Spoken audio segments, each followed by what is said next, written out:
Appreciate that. I'm sure we will hear about inflation in the economy today, too. And so at this point, during President Biden's term, what was the core inflation rate? 6.2%, which led us to the worst inflation in 49 years, sir. Absolutely. And was the highest under Biden? What was the highest? 6.6. 6.6. September of 22. And so what is core inflation this very second? 2.8%. 2.8%. But at this time, during the Biden administration, it was 6.2? Yes, sir. Wow. You wouldn't think that was the case based on the rhetoric coming from the other side. But that's what we're going to get. The Working Families Tax Cuts renewed and revamped the Opportunity Zone programs to ensure that rural communities get their share of the benefits. The law provides incentives that will drive an estimated $100 billion in new investments into rural communities, helping small businesses and working families in underserved, often overlooked areas of the country. How is the Trump administration implementing this improved Opportunity Zone program to ensure rural communities that I represent are in fact benefiting in the way Congress intended? And how is Treasury utilizing the new transparency requirements within the program to reinforce this effort to target those underserved communities? Mr. Chairman, as someone who grew up in a rural community, I'm very excited by the prospect of these opportunity zones being available there. I think it is new and important seeing the success, and I'm also excited by the permanence. And I would also point out that many members from the other side of the aisle have called Treasury concerned about losing opportunity zones in their districts or states, in the case of senators. And I pointed out to them that they voted against them, but we will work with them on these opportunity zones. Congress wanted to reach all levels, and we are working on transparency requirements, which are critical because to make sure that the investment is reaching the rural communities, small businesses, and local projects. Thank you. On January 5th, 2026, through the hard work of both you and your staff, the Treasury Department secured a side-by-side agreement that largely exempts U.S. headquartered multinational enterprises from the OECD's income inclusion rule and undertaxed payments rule. This is a major win for U.S. tax sovereignty. How confident are you that this agreement will be respected and fully implemented by OECD members, particularly in the European Union?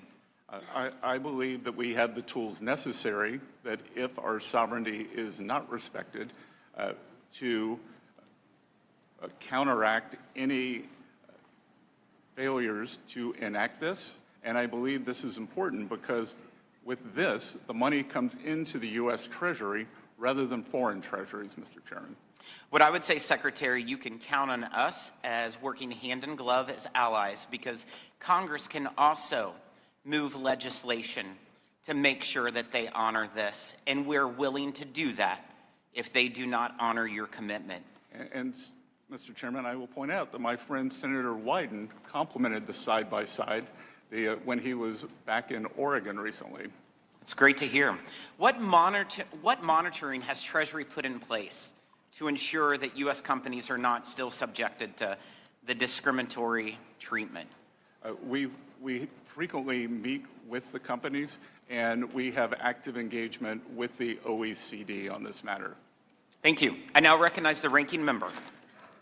Thank you, Mr. Chairman. A reminder that members of the committee, they get to decide how to allocate their 5 minutes as long as they're within the framework of the questions that they wish to ask.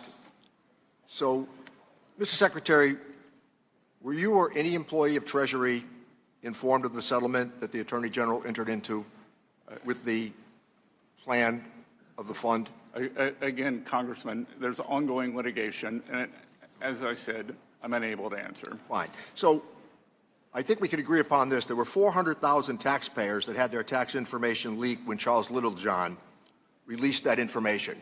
We all agree no citizen should have their taxpayer information leaked. That's a clear violation. But if we follow the logic of what has been proposed, then the suggestion would be that these 400,000 people would be never subject to any sort of IRS oversight? Again, I'm unable to comment on that. Okay. So let me go back to part of the statistical data that's been gathered. With Barnstable, Massachusetts, which is a central hub on Cape Cod for commercial and transportation activity, they rely upon tourist dollars. It's a big deal. Over the last year, there's been a 54% decrease in Canadian tourists. We're slow walking the tariff refunds. You and I were there, as I reminded the audience today, when the Supreme Court heard those arguments, and the suggestion was that the tax refunds were going to proceed expeditiously. That is not happening. There have been arguments that somehow that they've been slow walked on purpose because they did cost $166 billion, which would come from revenue that previously had been allocated. In Las Vegas, those who fly into the Harry Reid Airport, 4.9 million people flew in last year. That's down by 12%. The positions that we have taken on the tariffs, the positions that we have taken on trade, have really been inconsistent with previous presidents and previous administrations. We understand how tariffs might be used to penalize an adversary, but the application of these tariffs are not working for the American family because of the price increases that are being experienced, particularly in the agricultural states where we can see where much of the political turmoil is now playing out.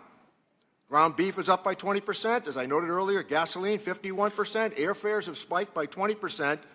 And everywhere that we turn, there's a price hike because of the economic policies that the president has embraced. Inflation has hit 3.8%. We've watched how now perhaps we're going to change the independence of the Federal Reserve Board for the purpose of complying with some political suggestions. Let me suggest here that we think that the independence of the Federal Reserve Board, and in fact, the independence of the former chairman of that board, helped to guide us through a very rocky period of time. We watched how that service was denigrated time and again, despite the fact that it was an honest, patriotic effort that was made by that chairman to get us through, again, a very, very difficult period of time. But if we don't like the outcome with the Consumer Price Index, we get rid of the forecaster. If we don't like the result of what the Federal Reserve Board has said, then we threaten and intimidate the chairman of the Federal Reserve Board. The argument has been, since your last visit, that lowering costs was something that we all embraced. But there's a fundamental acknowledgement, and it is not happening. I cited a previous statistic that I think remains very compelling this morning. 77% of the American people disagree right now with the economic positions that are being embraced by the administration. With that, I yield back my time. Thank you, Mr. Buchanan. Thank you for being here today, Mr. Secretary. Passing the working family tax cuts was a major win for all Americans. In addition to the record tax refunds that millions of Americans have received, I'm especially excited about the law as it pertains to small business. 100% bonus depreciation for business investment will boost the economic growth in manufacturing by encouraging small business to invest in America. Someone that's been in business for a lot of years, I can tell you the reality is very much the case. In addition, the permanent 199A small business deduction will make it easier for small businesses to create jobs and reinvest in their corporations or operations. More than anything else, I'm excited about the fact that we made a lot of this permanent. It'll make a huge difference going forward, and it has already. Working families' tax cuts are ensuring that American businesses can thrive and grow in the economy. I had the good fortune of being chairman of the Florida Chamber. We had 130,000 businesses, and these tax things, I can tell you, make a big difference. And the guy who's Mark, who's CEO, made that reference to me many times. Mr. Secretary, the small businesses in my district tell me 100% bonus depreciation is so important that that decision is key to their buying equipment and other things. What's your thoughts on that, or your experience on the bonus depreciation part? Congressman, I believe that the bonus depreciation, the full deductibility of the equipment is one of the greatest driving forces we are seeing in our manufacturing and, in fact, our Main Street revival. And I think equally important is the permanence. The Republican Congress made this permanent, so great certainty, and the 20% pass-through rate is also made permanent, is giving small business permanence. Can you touch on 199A? That's a big thing for a lot of people in the district. It levels the playing field with the corporations where they got cut 35 to 21 or whatever, or 20, but this will give that 20% will make a big difference. But I wanted to get your thoughts and what you're seeing. Yes, sir. It gives the average small business about $7,000 more per year, and the small business deduction cuts taxes for 8 million small business owners by $4,600. And again, what is important here is the certainty and the permanence. It allows the small businesses to hire, to invest, and plan for the future. And then let me just touch on in my district, being in Florida, we have a lot of, obviously, seniors, one of the, I think, the 5th most seniors in the country in terms of that. And they're excited about this cut. I think it's 200,000 seniors that I have in my district, but the number is a huge number across the country. Where is that at today? And I think more importantly to me, or one of the big things, is to making sure we're talking to a lot of our seniors, because most of them are taking advantage, but my sense of it is not all of them are taking advantage. What are we doing to communicate with the seniors that haven't taken advantage of the opportunity? Congressman, I was just down at the Villages in Florida, the largest retirement community, not in the United States, but in the world. And I cannot tell you the enthusiastic reception that them being able to keep most of their Social Security has made. And these are not the well-to-do people, maybe at the Villages, but in general, that when we saw the senior deduction, 68% of the filers made less than $100,000, and 96% of the filers, 96% make less than $200,000. All for years, I'd go to these hearings or different meetings that we'd be involved in, many times with senior organizations, and they always complained or thought about, when are we going to address, we've paid taxes once on Social Security, we got to pay it again. So that's a big deal, but I just want to make sure we're doing everything we can to communicate with them so they can take advantage of it. Most have, but there's many that haven't. But thanks for your leadership and all you've done for the country. Good, thank you, sir. And Treasury is working with Social Security Administration to make sure everyone is taking advantage of this. With that, I yield back. Thank you. Mr. Doggett. During your tenure as Treasury Secretary, has the IRS recommended that any taxpayer be granted immunity from an audit for their taxes?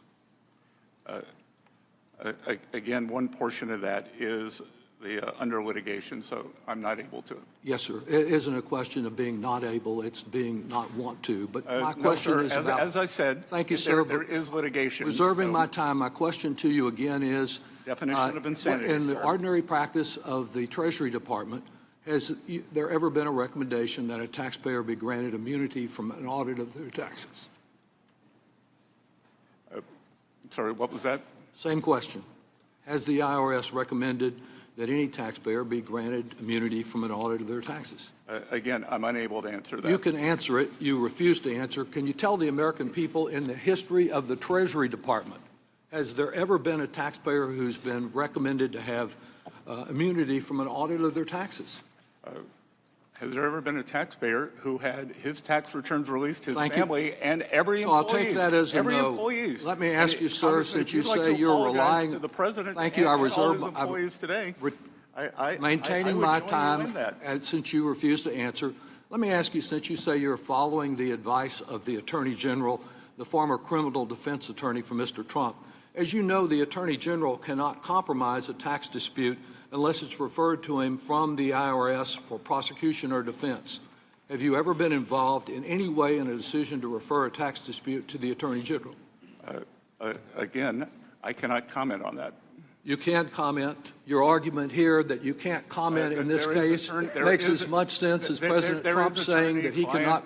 I understand you want to talk over me, but you're not answering the question, because you may have defined insanity by referring to Einstein, but your appearance here today and yesterday in the Senate defines deception, and that's what you're doing to the American people.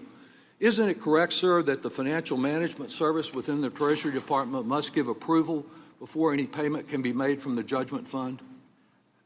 Sir, we administer the payments. Yes, sir. You give approval to it. And no, sir. We administer them. You make a sign-off on them being... We administer them, just like if you tell your bank to wire money. Did your Brian... bank does not say, do not pay, you shouldn't pay your Visa bill. Did Brian Morrissey, who had been only confirmed by the Senate a few months earlier as Treasury General Counsel, do a good job for you? Can you answer that just with a yes or no? Yes. Yes, he did. And as you know, he abruptly resigned rather than be associated with the seedy Trump slush fund deal and didn't sign off on anything. Can you pledge to the committee, I'm asking you a question, sir, if you'd listen to it. Can you pledge to the committee that you will assure that no retaliation occurs against the career IRS employees who wrote the 25-page memo asking the Department of Justice to halt action on this outrageous audit immunity deal? Sir, we follow the law. Okay, well, will you follow the law and assuring the committee that you won't law. retaliate against those courageous career employees? We always follow the law. What's involved here, sir, is the most corrupt deal in American history. Truly incredible that a president of the United States could come in and sue the people of the United States for $10 billion and then walk off with an immunity deal that no other American has ever had, nor could they receive, and to get that immunity deal from his former criminal defense attorney, who he has appointed as acting attorney general. This is the kind of corruption that would permit the Trump family, if the Wall Street Journal is correct, that Trump earned $5 billion from his crypto bills last year, to be to pay him or not pay him as he feels it's smart to do. He made no complaint about the audits in his petition, and yet suddenly out of nowhere, he's granted immunity in what some have said in a report would be $100,000 benefit, $100 million benefit to him. You know that there is a responsibility of your department to do audits of the president every year. A report of this committee indicates that only one was begun during the first term. What are you doing to assure that those annual audits occur this year? The first term, 3 years, nothing. Has anything been done this year to fulfill that responsibility? Again, sir, due to IRS... I'm not talking about... IRS Rule 6103, which prohibits the discussion of taxpayer information. It doesn't... This is how we got there with Mr. Littlejohn. Yes, sir. It doesn't prohibit you indicating what you are doing to assure complicity with the law and with the practice, long-standing practice of the Internal Revenue Service. So I think we can assume from your deception today that nothing's being done, and this president is being treated in a way that no other president, no other American citizen has ever been treated. I would agree with that, in an incredibly corrupt deal. I would agree he is being treated the way no other person has ever been treated. Mr. Smith. Thank you, Mr. Chairman, and thank you, Mr. Secretary, for being here today. I think these conversations are certainly enlightening and circular. Maybe sometimes even entertaining to hear some of the items that are brought up, if it weren't so sad. But I appreciate many of my colleagues, whom I respect, speaking out against tariffs. Let me remind folks that after all the criticism of President Trump during his first term relating to tariffs, a few other things too, but in this case tariffs, unified Democratic control for 2 years resulted in no action on tariffs, and quite honestly, disengagement on trade altogether that I think brought disrespect to our country and I think damaging in many ways. But I'll move on here to talk more about tax and certainly the Treasury's recent interagency agreement with the Department of Education to address the ongoing costs to taxpayers associated with the Biden administration's student loan policies. Last year, I joined several colleagues in urging Treasury to rescind the waiver which prevented collection on defaulted student loans. So this agreement takes an important step toward restoring accountability and protecting taxpayers. I certainly appreciate your partnership in the effort. You know, the Working Families Tax Cut bill was very productive, certainly teed up by the Tax Cuts and Jobs Act from the first Trump term. And it's interesting, you know, in the meantime, we had a bipartisan bill where we had many of my colleagues, both sides of the aisle, vote for so many things from the Tax Cuts and Jobs Act. And then when we even added more middle-class advantages, whether it's Trump accounts, whether it's a school choice, whether it's the tax relief for overtime, likewise for seniors, I mean, the list goes on. But because there was no chance that President Biden would sign that, they voted against it. So when there was a chance that President Biden could have signed a bill, now it didn't get through the Senate, obviously, but when that seemed to be the situation, they opposed it. So I just I get a little frustrated when we can have good discussions here in this room and legislate. I think it's important to note that there were so many inversions happening leading up to the Obama administration that even President Obama advocated for lowering the corporate tax rate. Now, he advocated a rate that didn't have enough support here. President Trump came in, he advocated for a considerably lower rate, and we legislated basically right in the middle. And it proved very effective economically, proved effective for growing revenues and growing because the economy grows. So anyway, I'm excited about the Trump accounts because I think those are going to be consequential, especially teaming up with the federal scholarship tax credit. Appreciate my colleague Blake Moore working with me to make permanent the Trump accounts because I think they are going to be very much appreciated by a lot of folks.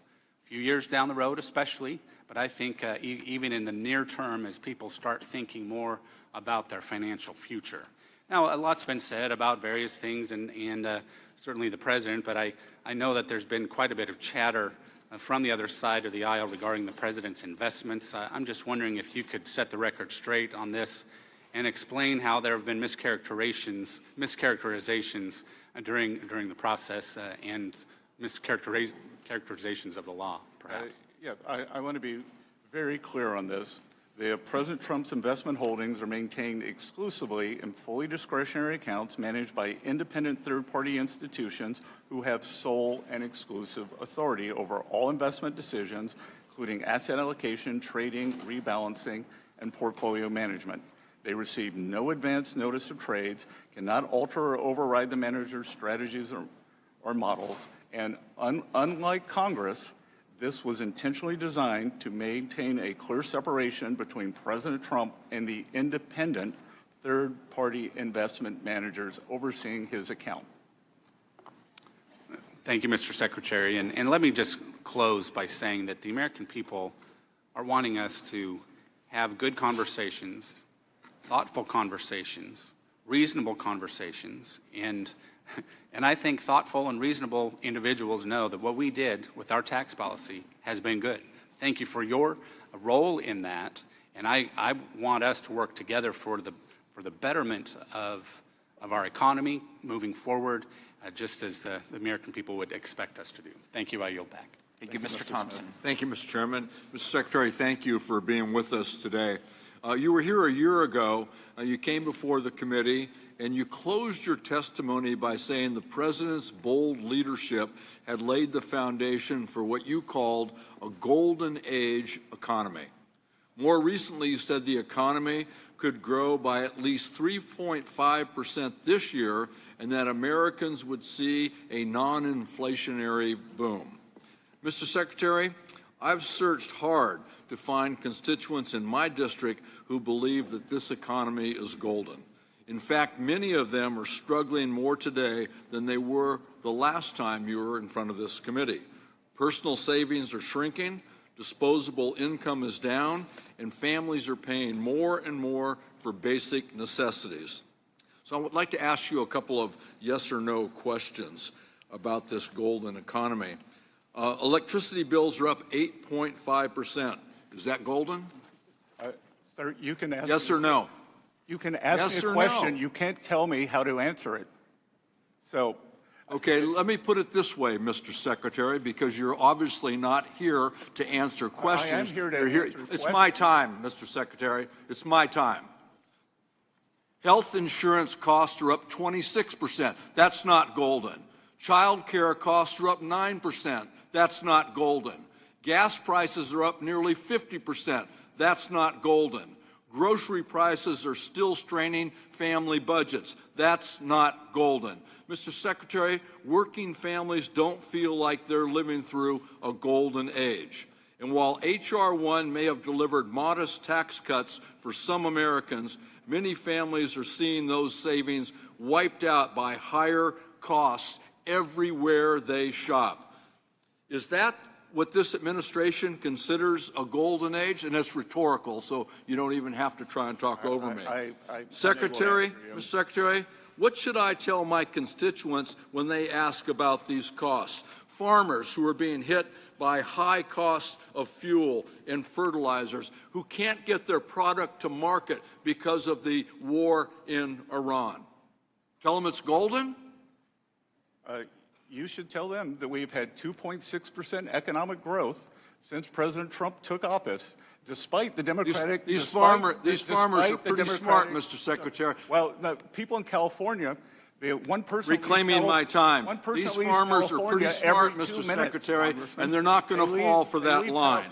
I understand your unwillingness to testify and answer questions about details regarding the IRS settlement with the Trump administration due to ongoing litigation. But at the end of the day, your department, the Treasury Department, and specifically the IRS, is going to have to carry out its demands. And let me be very specific about what those demands are. The settlement says the IRS is prevented from raising any and all claims against the president with respect to any tax return filed before May 19th, 2026. So, Mr. Secretary, as the head of the Treasury Department, you will be in charge of carrying out the demands of this settlement. So let me present a real, true scenario for you. If on May 18th, President Trump files an amendment to his 2024 federal tax return, and the amendment says, quote, I'm owed an extra $10 billion. That's the amount that he sued the IRS, that I forgot to claim on my tax return.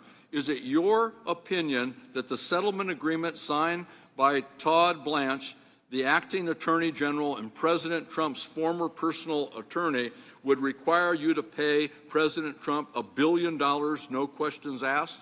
We will follow Justice Department's Okay, you won't answer that either. Do you think this is something that the American people should know? How can you sit here and not provide any answers to the American people? Because I follow the law, it is astonishing to me that the president didn't know about this deal before it was signed. Of course he knew about it. He directed it. So why not cash out on his get-out-of-jail-free card? As I read it, he can absolutely file an amendment to his tax return and claim a giant tax refund. And you have to sit there and watch while he robs the Treasury, and more important, while he robs the American people blind. That's as unacceptable as you refusing to answer questions posed to you by the members of this committee. I yield back. Mr. Kelly. Thank you, Mr. Chairman. Mr. Secretary, thanks for being here. As you know, the beatings will continue until morale improves. Well, this is the beginning of the Charles Dickens. Given that the Democratic House has a 17% approval rate, now I see why. No, this is the opening of a Charles Dickens novel, is it not? So it was the best of times, it was the worst of times. It was the age of wisdom, it was the age of foolishness. It was the epic of belief, it was the epic of incredulity. It was a season of light, it was a season of darkness, it was a spring of hope. It was the winter of despair. How well that describes what we're going through. I will remind my friends on the other side that we had double-digit inflation in the prior administration. The president inherited one of the worst situations he could possibly do. The cost of gasoline, by the way, in June of 2022 was, the average was $5.16 a gallon. As of June 4th, it's now $4.51 a gallon. So facts are a funny thing. Use the ones that actually are true or bend them to anything you want. What I really want to talk to you about, though, is part of what we did when we first did Tax Cuts and Jobs Act was something called opportunity zones. And I'm going to invite you to come to Erie, Pennsylvania. Erie, Pennsylvania was at one time a thriving city that fell on very, very hard times.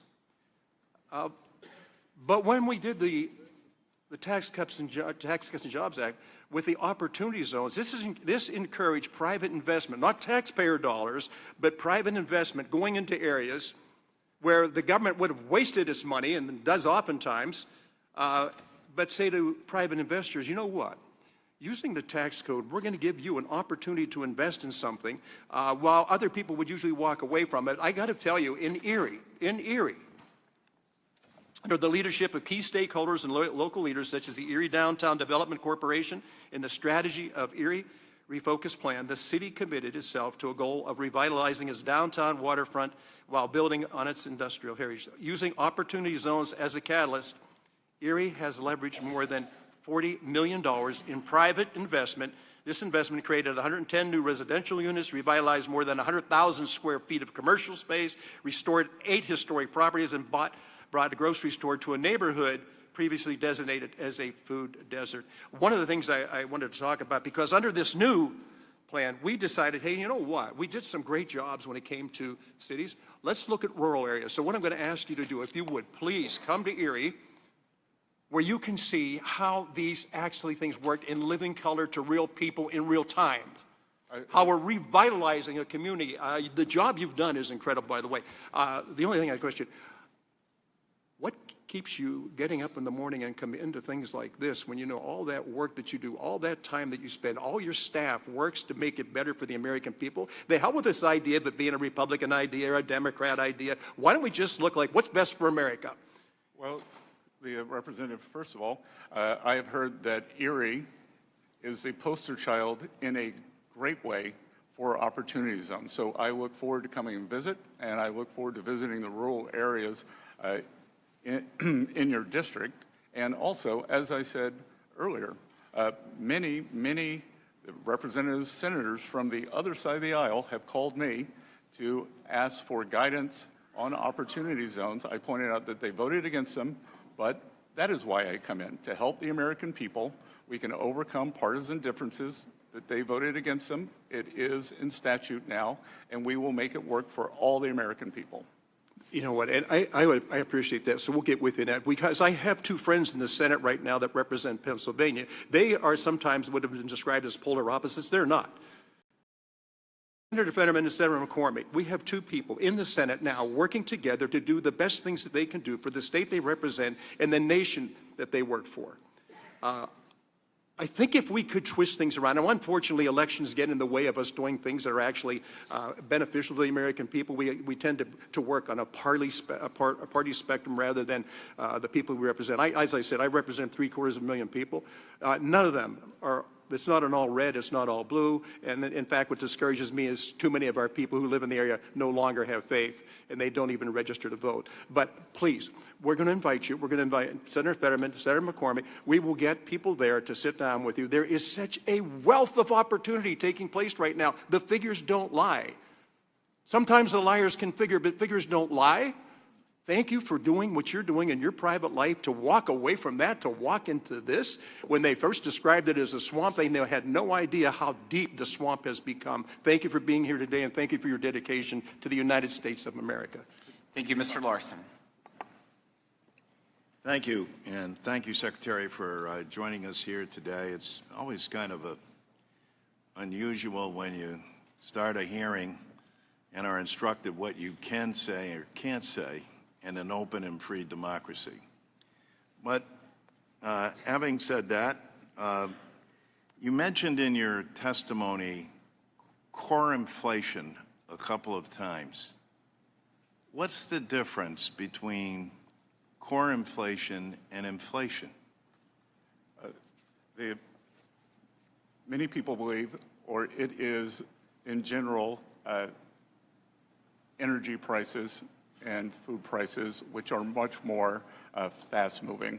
And I would say that energy prices will roll down when this Iran conflict ends. So is gasoline considered part of core inflation? Yes, sir.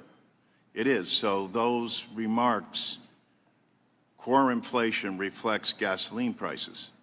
Core inflation, it reflects the underlying trend in inflation and whether that inflation has become endemic to the system as it did during President Biden. Has the war in Iran had anything to do with core inflation?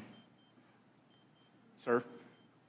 Does the war in Iran have anything to do with core inflation? Or you can't answer that, or either, or are we precluded from asking that? Well, I'm not sure what the question is. Let me make it as simple as I can. Does the war in Iran, are you with me? Has the war in Iran thus far, have witnessed the rise in gas prices as it caused? Well, again, that is the regular inflation, and gas prices have gone up, which I believe will be temporary. Gas prices have gone up, but you believe they're temporary. Core inflation has dropped 0.5% since President Trump came to office. Geez, you know, when I'm home in my district, I'm going to just tell those people, geez, you know what? You've missed this whole thing. Don't you understand core inflation? You guys are better off. I mean, these gas prices, I don't know what you people are thinking out there. For God's sake, you know, you should be doing cartwheels in the street over the price of gas. So what is the administration's plan to lower gas prices? We've taken the many. Are you in favor of eliminating the gas tax? We have moved to. Are you in favor of eliminating the gas tax? We would like to work. Are you able to answer that, or is that not answered? Well, if I'm not interrupted, I can, Congressman. Well, I'm waiting for your answer. We have asked Congress to move to eliminate the gas tax. That is done through statute. You have moved that. So you're in favor of eliminating the gas tax. We have asked for that. So we can join bipartisanly today because you're in favor to eliminate the gas tax. Again, the White House has asked for it, sir. They have? Why isn't it before the committee for a vote?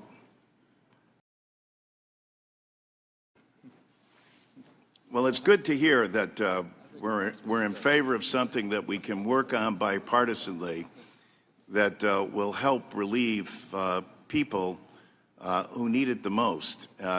Forgive me, but people in my district aren't doing cartwheels over this economy.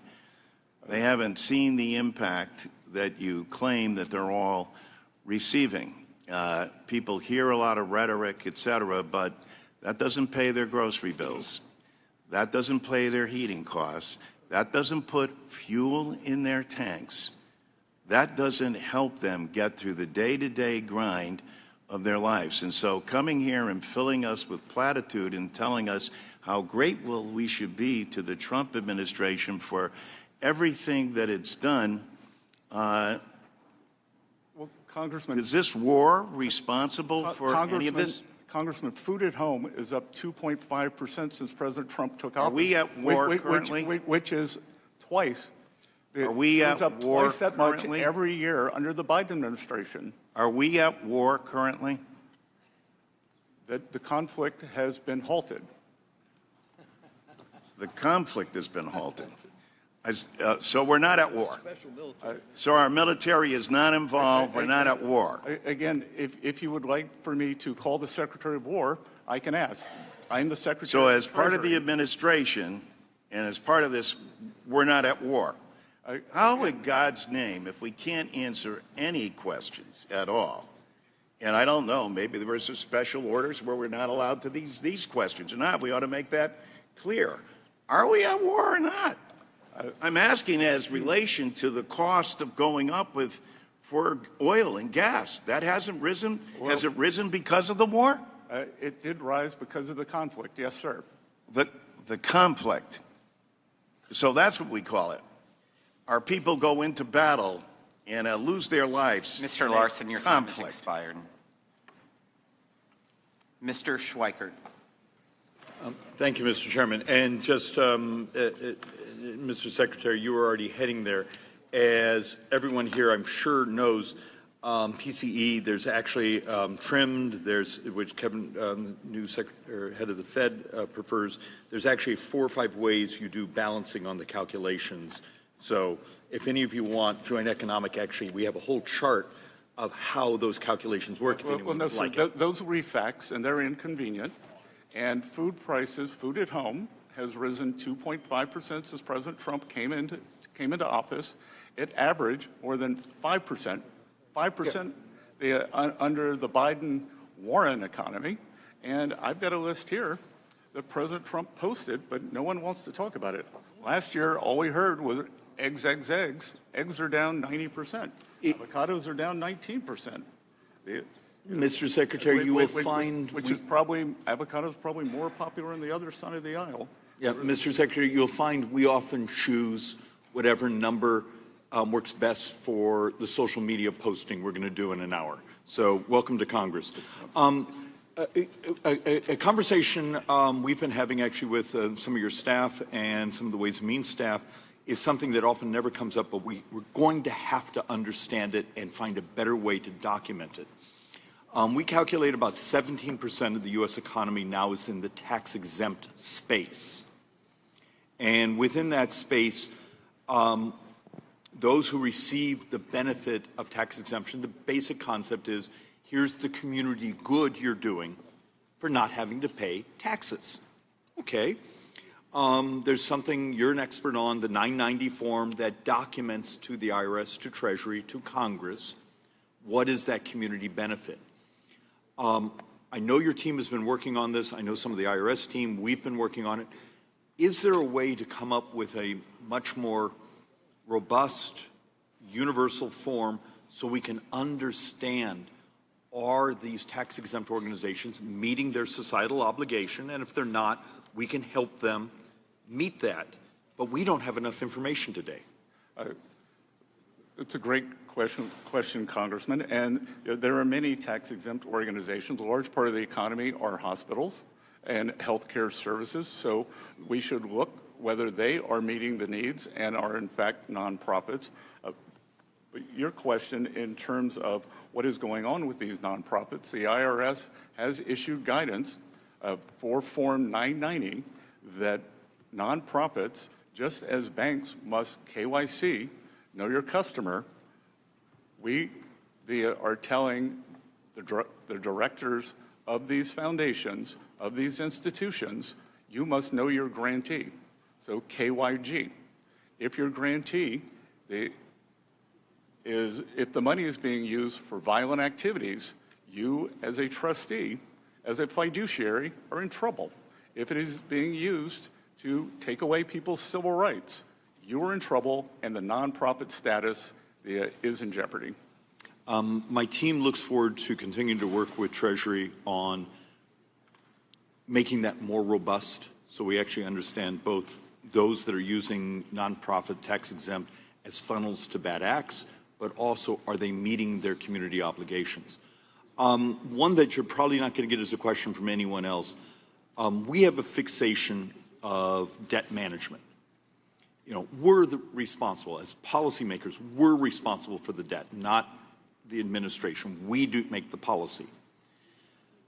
What can we do as members of Congress, Joint Economic Committee, Ways and Means Committee, to help you convince the markets, you know, please buy a 10-year note. Please, we have some vision, you know, the visibility to see where we're going. I do have some concerns of in the future where the entire world is binging on debt, that we have some stressed auctions. What do we do as a country to actually not have that happen to us? So since President Trump came into office, the U.S. Treasury market has been the best performing developed market, but that is not assured. it is assured that the Treasury will have a regular and predictable issuance cadence. But what we must let the borrowers know, people who are buying Treasury bonds, whether it is U.S. households, the foreign central banks, and everyone else in between, that we are serious about getting our debt and deficit numbers under control. That is perfect, Mr. Secretary. And with that, I yield back, Mr. Chairman. Mr. Davis. Thank you, Mr. Chairman, and thank you, Mr. Secretary. Secretary Bessent, as of April 18th, taxpayers received about 3.4 million delayed refund letters. Illinoisans received 110,000. Texans, Floridians, and New Yorkers each received over 200,000, and Californians received 400,000. Almost 3 months ago, on March 9th, Representative Sewell and I asked you for basic information to demonstrate that Americans are actually getting their delayed refunds. Last month, I requested a meeting with the appropriate staff at the IRS or Treasury for this information. It was not until this morning that I received a response from Treasury. And although the letter contains some high-level information, it is insufficient to reassure me that Americans are receiving their refunds quickly. For example, the information in this morning's letter is substantially outdated. Today's letter cited 2.2 million CP 553 e-notices, when a separate document you sent me a few weeks ago cited 3.4 million notices as of April 18th. Also, the information in today's letter fails to convey the current number of unique taxpayers whose refunds were delayed. Nor does today's letter give a clear understanding of how quickly taxpayers are waiting on their delayed checks. So, Mr. Secretary, could you tell me when or before June 11th will you or your staff meet with Representative Sewell and me to walk us through the evidence that taxpayers with delayed refunds received the funds owed to them? Microphone. I have not seen the letter. That I will follow up on this, and the delays that you were talking about are for taxpayers who did not file electronically. We had about 98% of taxpayers file electronically. They received their refunds within 21 days. It sounds to me that out of the approximately 134 million tax returns that we received, that the April number would have been the Thank you. And we are at 2.2, so we are working through it, and much of that has to do with verification, lack of addresses. So we look forward to working with you on that because we are committed. Well, to thank people you, getting thank these you very large much. refunds Well, quickly. let me just continue. Mr. Chairman, could you assist me to make sure that the American people receives the information? 3.4 million delayed notices are getting their refunds expeditiously. And also, I'd like to submit for the record a state-by-state breakout provided to me by the Internal Revenue Service, where 3.4 million taxpayers live and whose refunds were delayed as of April 18th. Without objection. Thank you, Mr. Chairman. And Congressman, what was that number last year? 3.4 million. No. I meant for the previous filing season and the year before that. Well, I don't know the number for either one of those years, but let me move to my last question. I understand that the Southern Poverty Law Center has been indicted. And let me ask, is the Internal Revenue Service involved in that activity in any way? Again, that's ongoing litigation, but that would have been done, as I read in, what I know is what I've read in the newspaper, and that was the Justice Department and the FBI. And Internal Revenue is not urging or suggesting to any other entities that they may lose their tax exemption if they contribute to the Southern Poverty Law Center? Again, there's ongoing litigation, but that's driven by the Department of Justice and the FBI. Thank you, Mr. Chairman. I give back. Thank you, Mr. LaHood. Thank you, Mr. Chairman. Mr. Secretary, welcome. Thank you for being here today. Thanks for your service. I want to touch on affordable housing.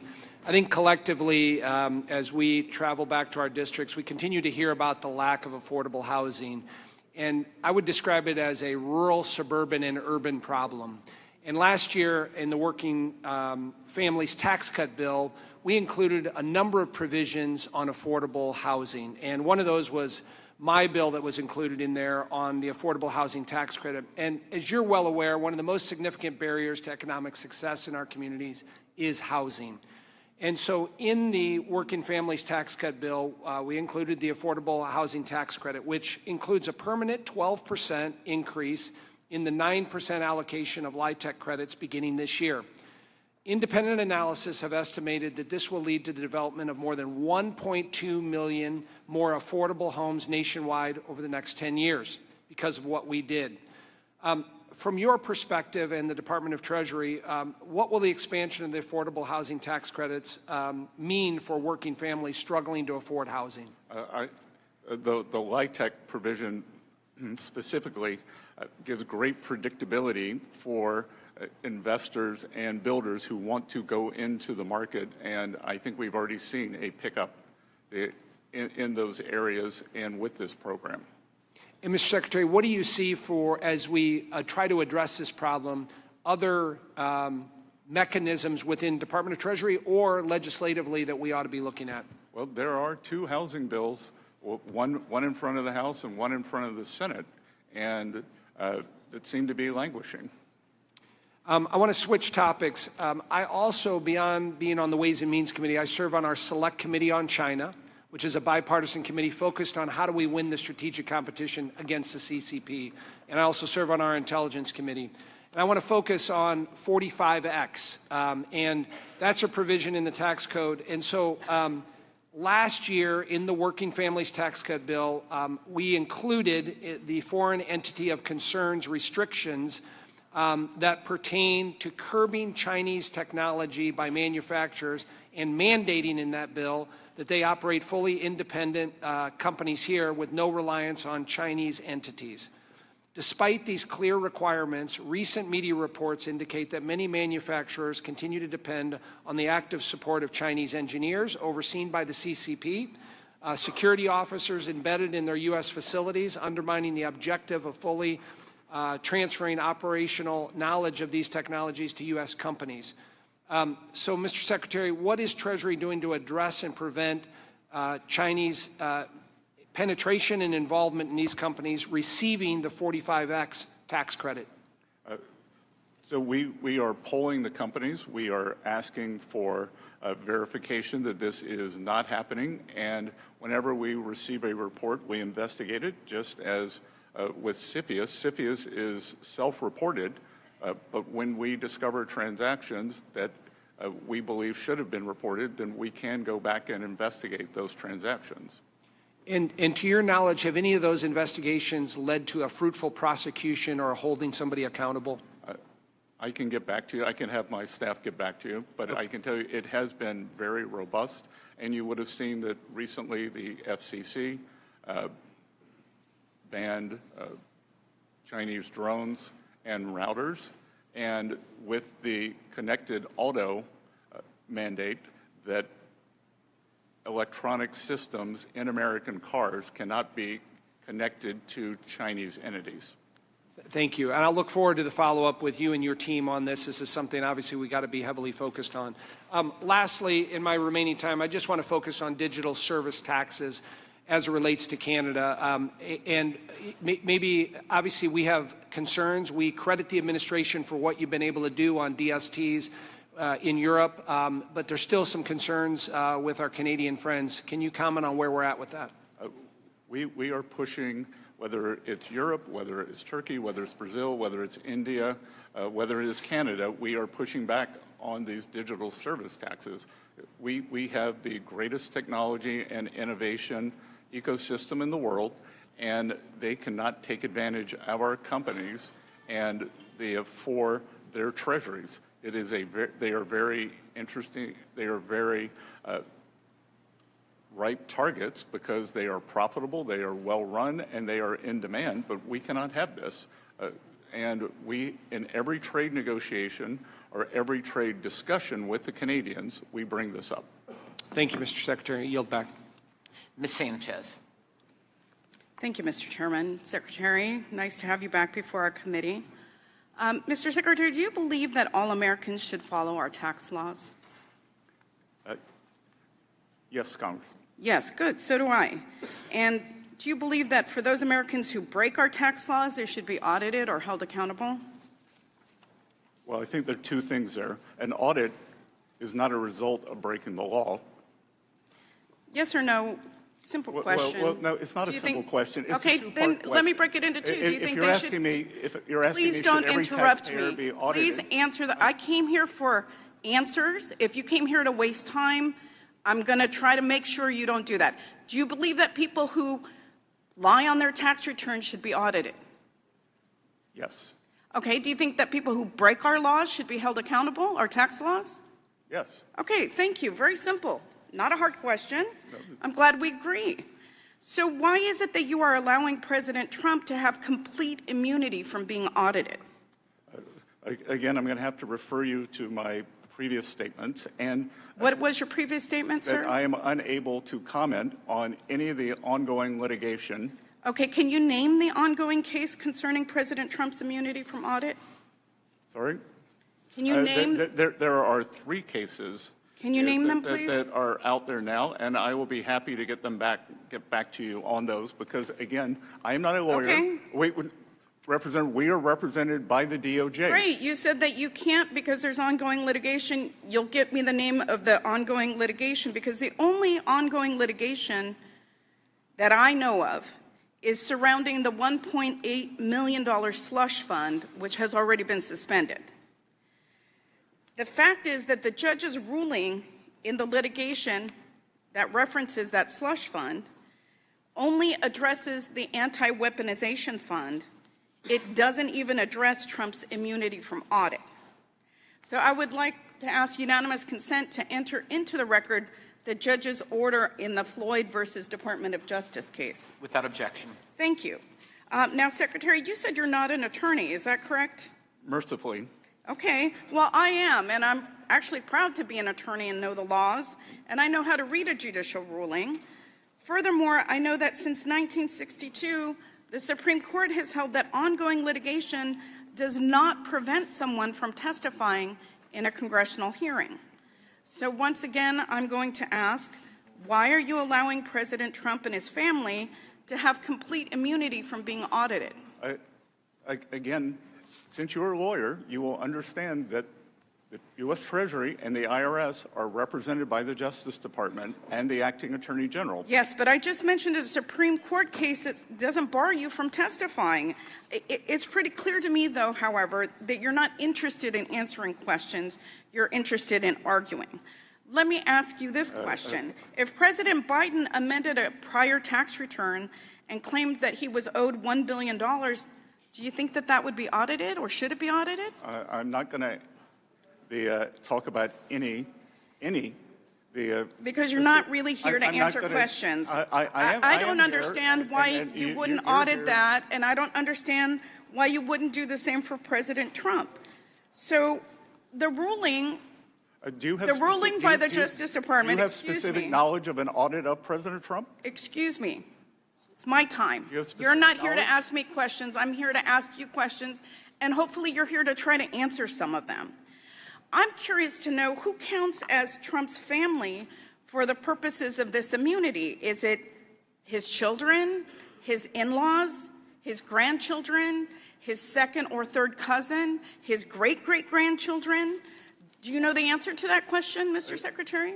Again, I imagine you have the Justice Department phone number. I would suggest you call them. I'm not the one that runs the Department of the Treasury or that oversees what is happening with this immunity that has been granted. I'm not the one either. We follow the instructions of our lawyers, and we obey the law, I Representative. hope that you're proud of your performance today, Mr. Secretary, because I hope you get some social media it's pretty clips. safe to say that this is probably the most corrupt Treasury Department in our nation's history. And while you dance around questions to protect Trump, Americans are suffering in Trump's spiraling economy. Inflation is now rising faster than average hourly wages.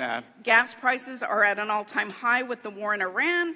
The cost of groceries has risen 3.2% over the past years, and prices on most goods have gone up because of Trump's tariffs. So I don't see how you could call that anything other than a failure of the most corrupt Treasury Department in history. Your time has expired, Ms. Sanchez. Thank you. My time has expired. Secretary, I would love for you to respond to the accusations at your department, because I think you were due the opportunity for that. The Congresswoman is slanderous. She has nothing but the unsubstantiated opinions, and I will not stand for that. There is nothing corrupt. We move at the highest levels, and just because she cannot get the answer she wants, if she would like to give me facts, she seems long on facts, short on facts, long on hot air, and I will not stand for that. Yeah, that's great.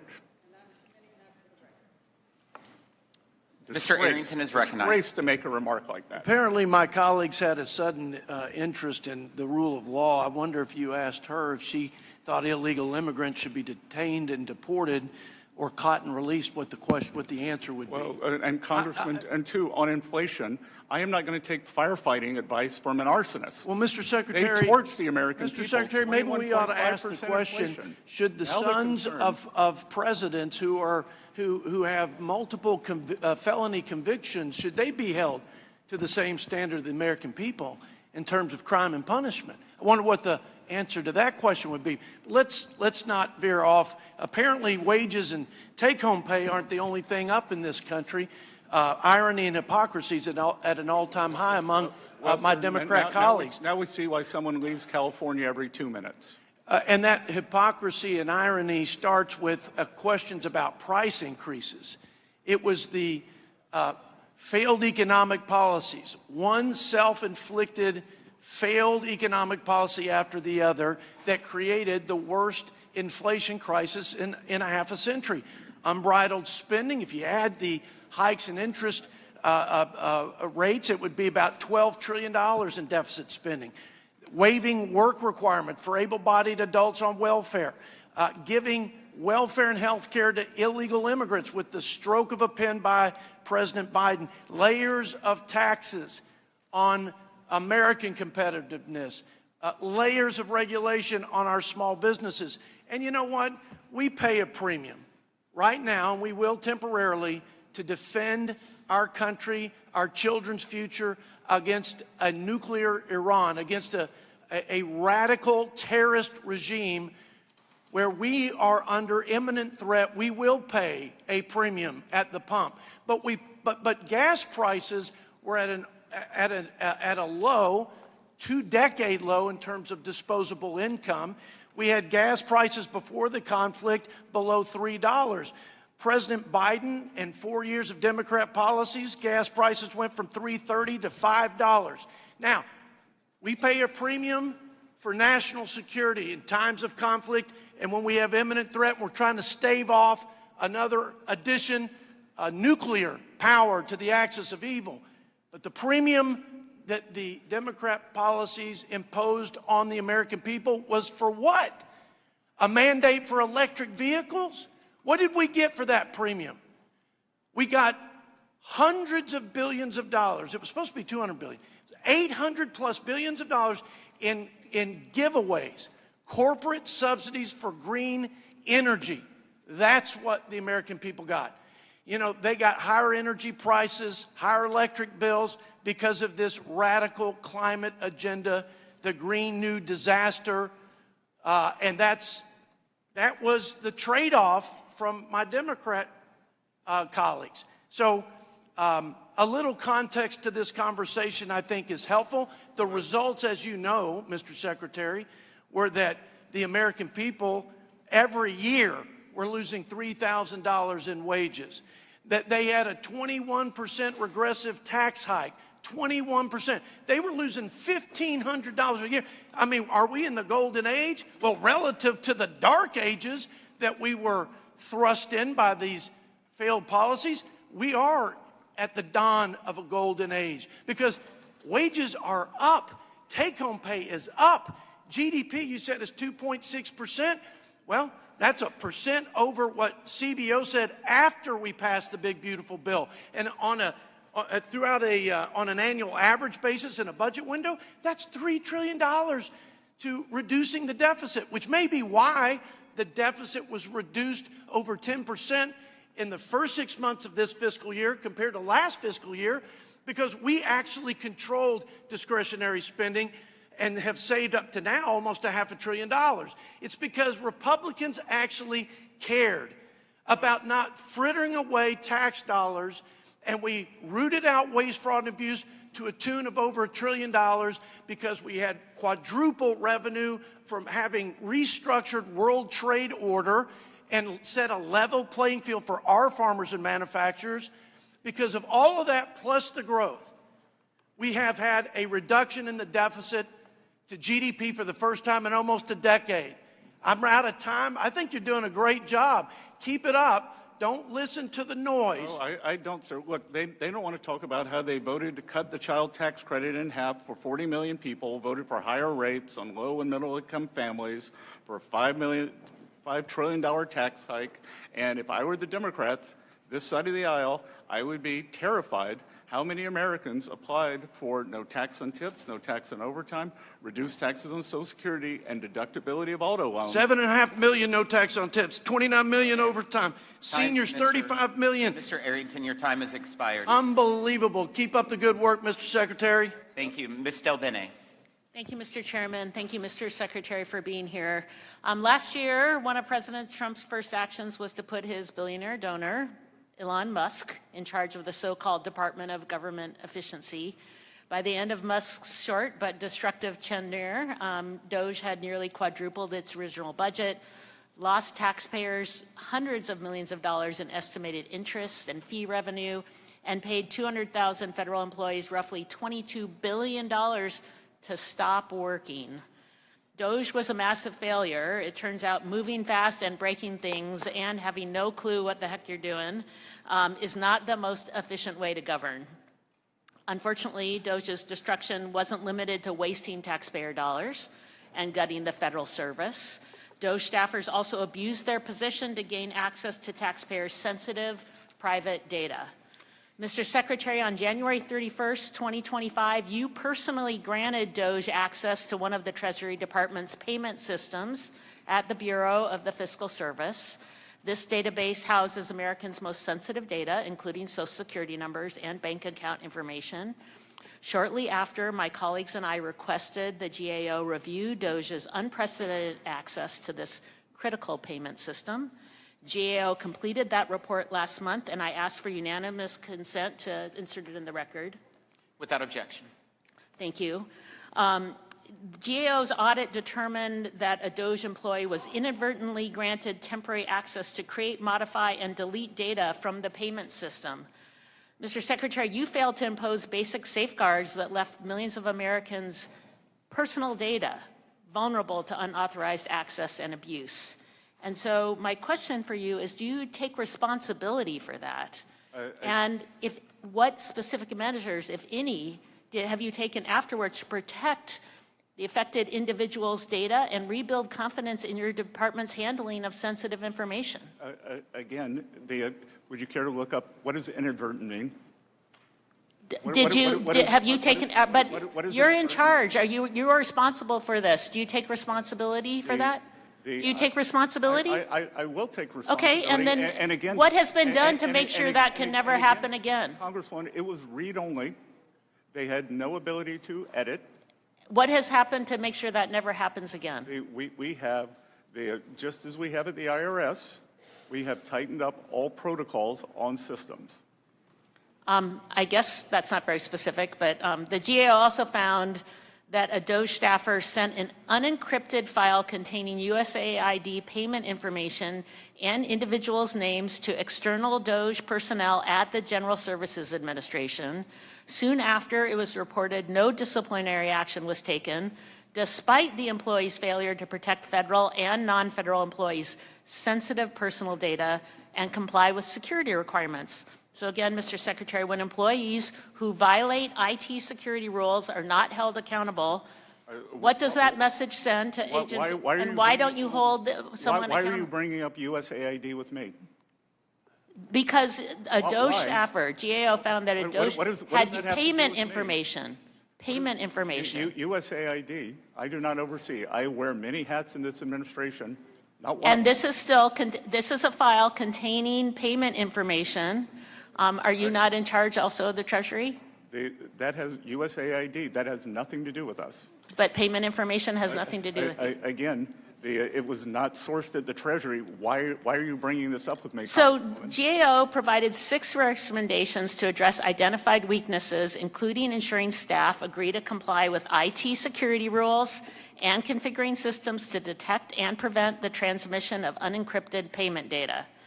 The report states that the fiscal service, again, the fiscal service, part of your agency agreed that 3 of the recommendations, or agreed with 3 of the recommendations and did not state whether it agreed or disagreed with the other 3. So, Mr. Secretary, can you confirm Treasury's position? This is part of your purview, that Treasury's position on all 6 recommendations. And if you agree that they're warranted, please let us know. And if you disagree with the recommendations, please explain why. Again, I don't have a copy of the recommendations in front of me. Your office did not share them in advance. We'd be happy to get back to you. That we would obviously agree with the ones where we've already agreed. So I hope that you understand that these are findings from the GAO about ensuring that information is protected. And again, we have seen access to taxpayer information leaks. What are you doing to address this? And are you taking responsibility? People don't have faith that access has been given against the law. Well, again, President Trump and his family and employees of the Trump Organization, 400,000 people, had their tax returns stolen at the IRS. You are in charge. What are you doing to prevent that? Americans' people's sensitive information has been leaked outside. Bill Benny, your time has expired. We have tightened the protocols. We have tightened access. And you have said nothing specific of what you've done to ensure. Ms. Delveni, your time has expired. Mr. Estes is recognized. Good to see you, Congresswoman. So frustrating. Thank you, Mr. Chairman. Secretary Bessent, welcome for Ways and Means, and thank you for being here today. Mr. Secretary, I want to go back to last year when you were here before the committee and the conversation turned to discussions around OECD Pillar 2.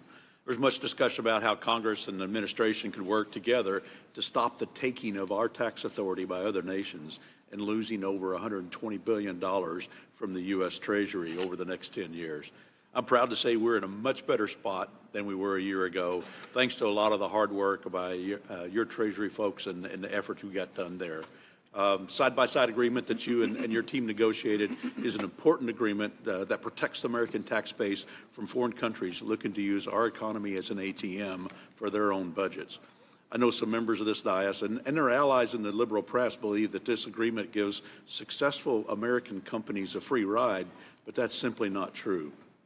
The reality is President Trump and Republicans in Congress have done so much work on both the Working Families Tax Cuts and the Tax Cuts and Jobs Act to make the U.S. tax code more competitive and cement the U.S. as the best place to do business.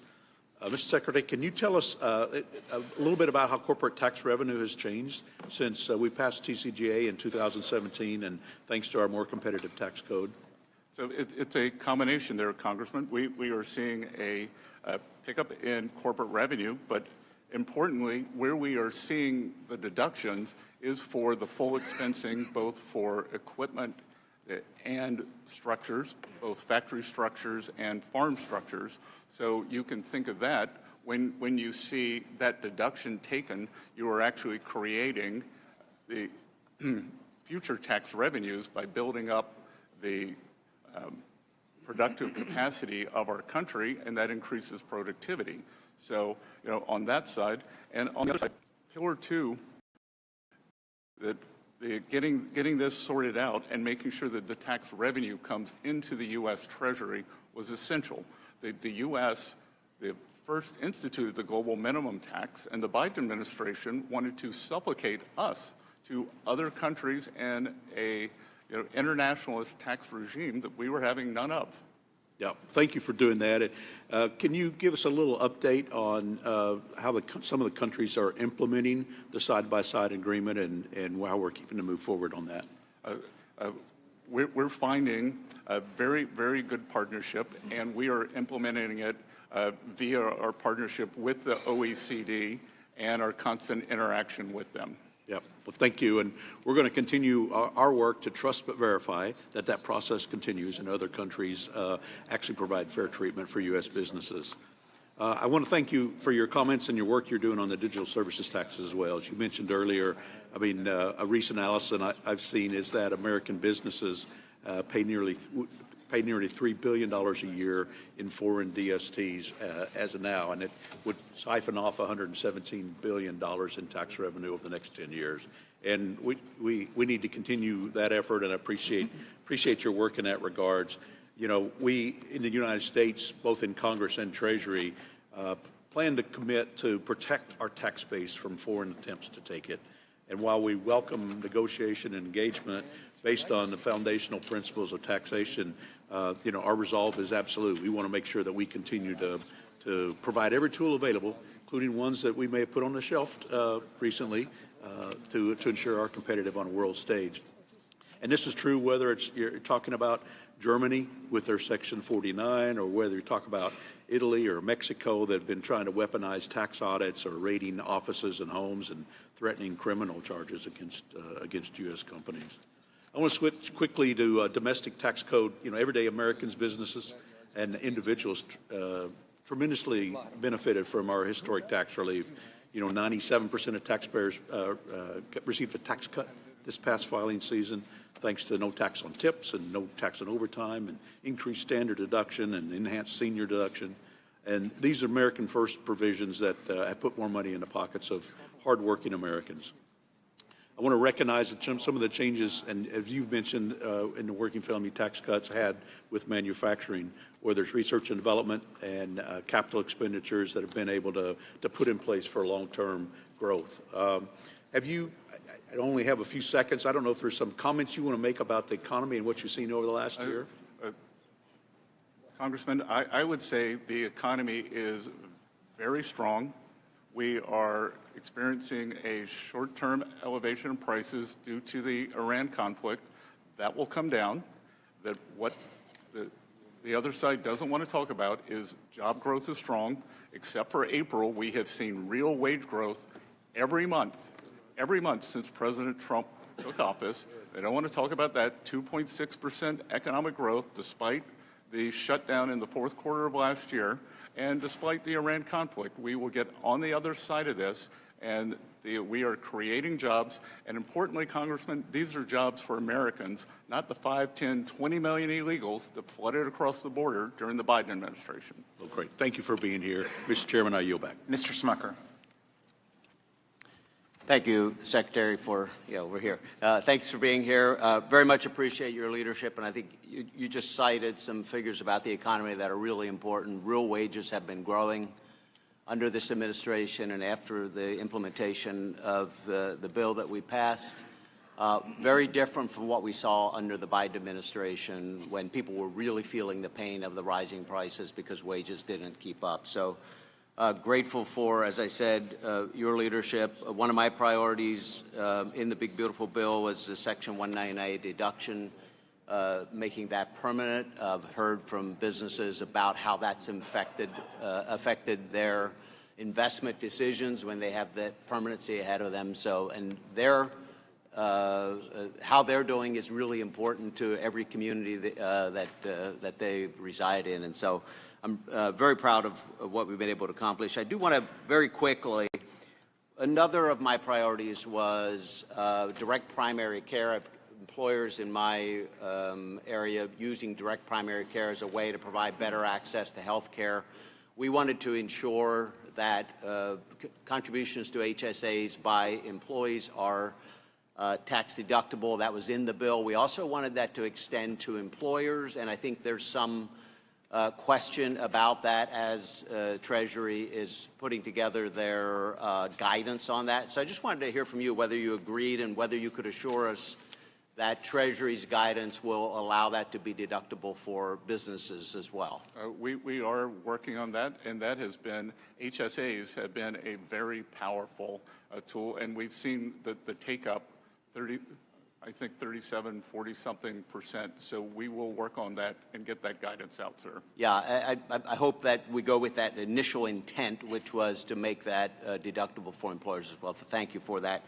Wanted to, you had, I have to pull this up, the statement you made in regards or during the discussion with Schweikert in regards to the debt and the markets that I thought was really good, and I wanted you to expand on that if you would.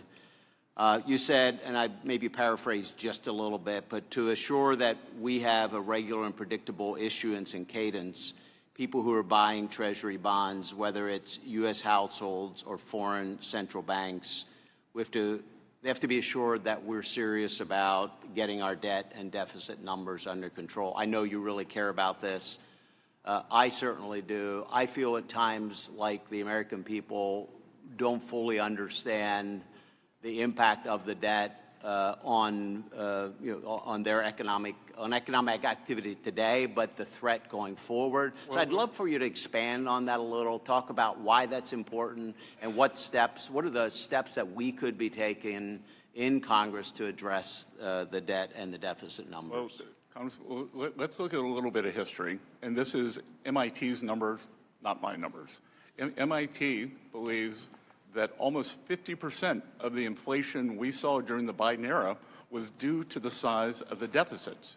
So first of all, for the American people, not only does it affect the interest rates, our ability to issue debt, it also affects inflation. When you have these roaring deficits, money goes into the economy, and what the Biden administration did was they injected, you had a demand shock through giveaways, but then you constricted supply with the regulatory state, and that's how you get inflation.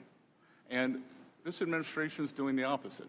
We had a fiscal contraction for calendar year 2025, and as I said earlier, we are cutting regulations, so we are increasing supply, whether it is energy for services. So that is why core inflation is down more than 0.5% since President Trump came in. One of the things we're talking about in the Budget Committee with Chairman Arrington is a resolution that would set a goal for Congress to get to a 3% deficit to GDP within the next decade. This has bipartisan support. We're hoping to see that support grow. You've talked about this. You've set a goal of wanting to be at a deficit percentage of GDP starting with 3 by the end of the administration. I wonder if you could talk about the importance of that goal as well in just a few seconds I have remaining. Yes, sir. I came out from behind my very comfortable desk and am here today because I was concerned about that trajectory.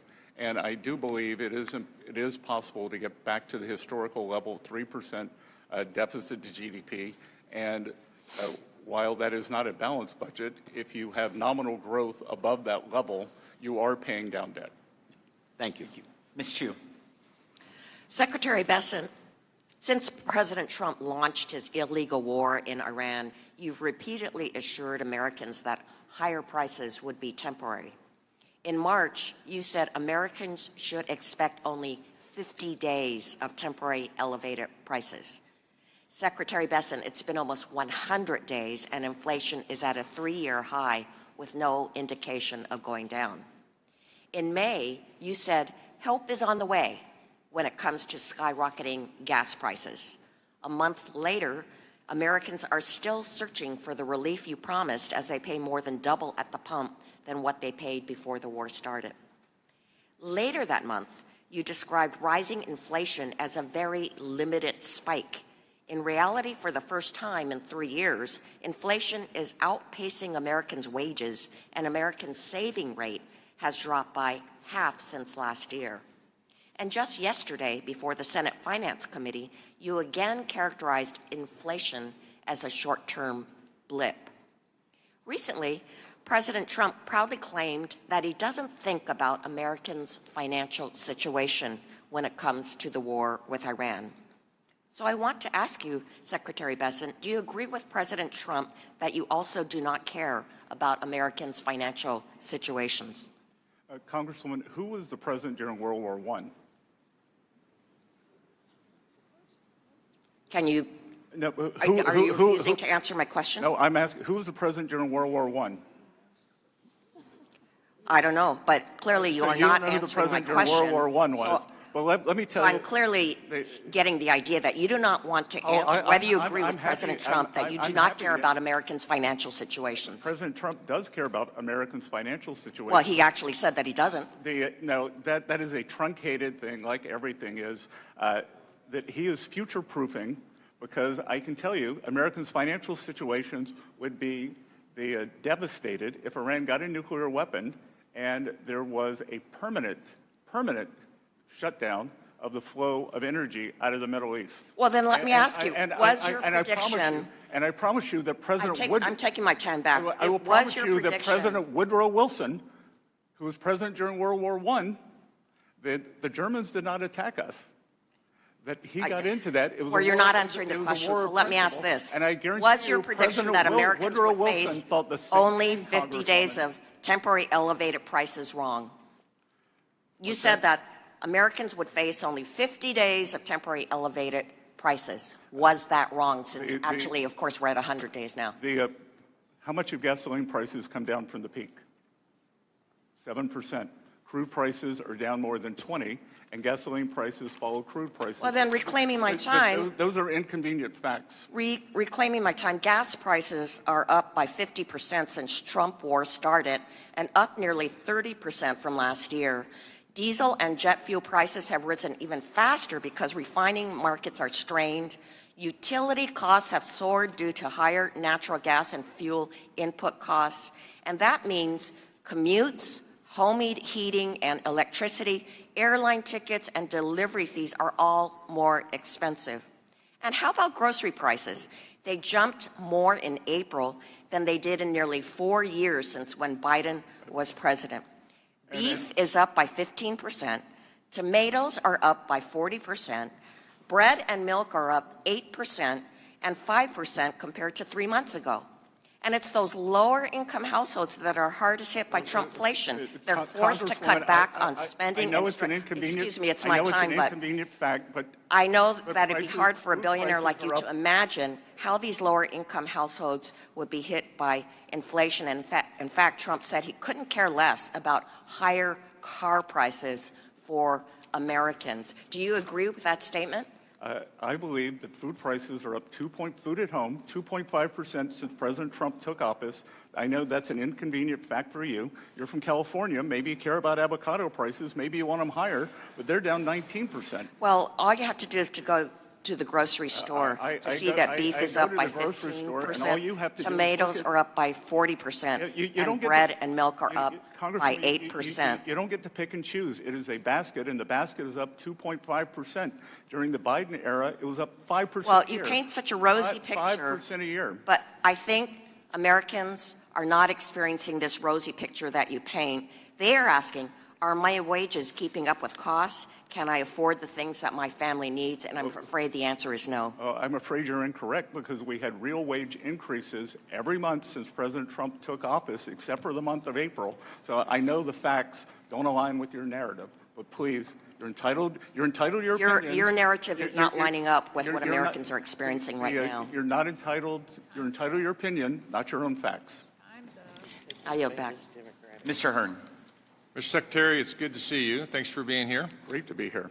And I can see you're talking a lot about the facts. The facts are, is during the 4 years of Joe Biden, we had a 25% increase in prices.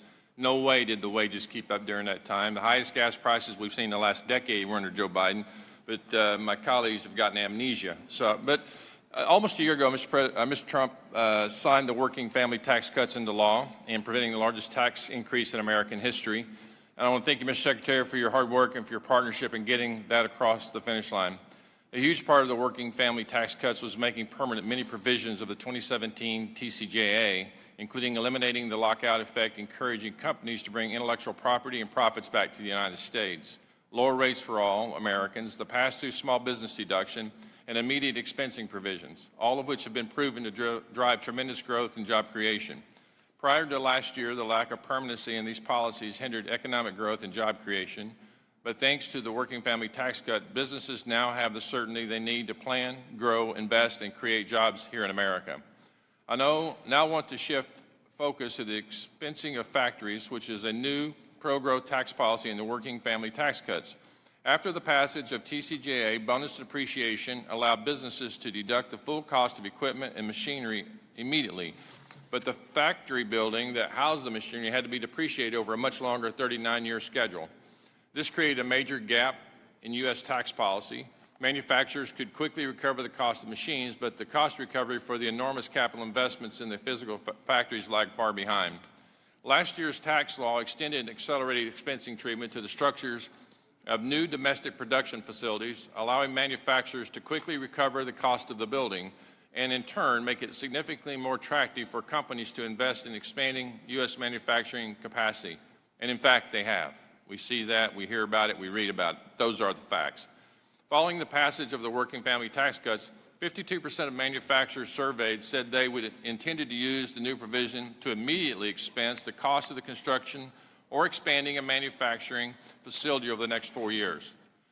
Mr. Secretary, my first question is, last year I asked you about the importance of this provision, and you said that expensing for factories in a way puts us on a level playing field with countries that heavily subsidize their industries, and as you know, this provision expires at the end of 29. Do you believe this provision should be made permanent or extended to continue incentivizing the expansion of U.S. manufacturing capacity and job creation?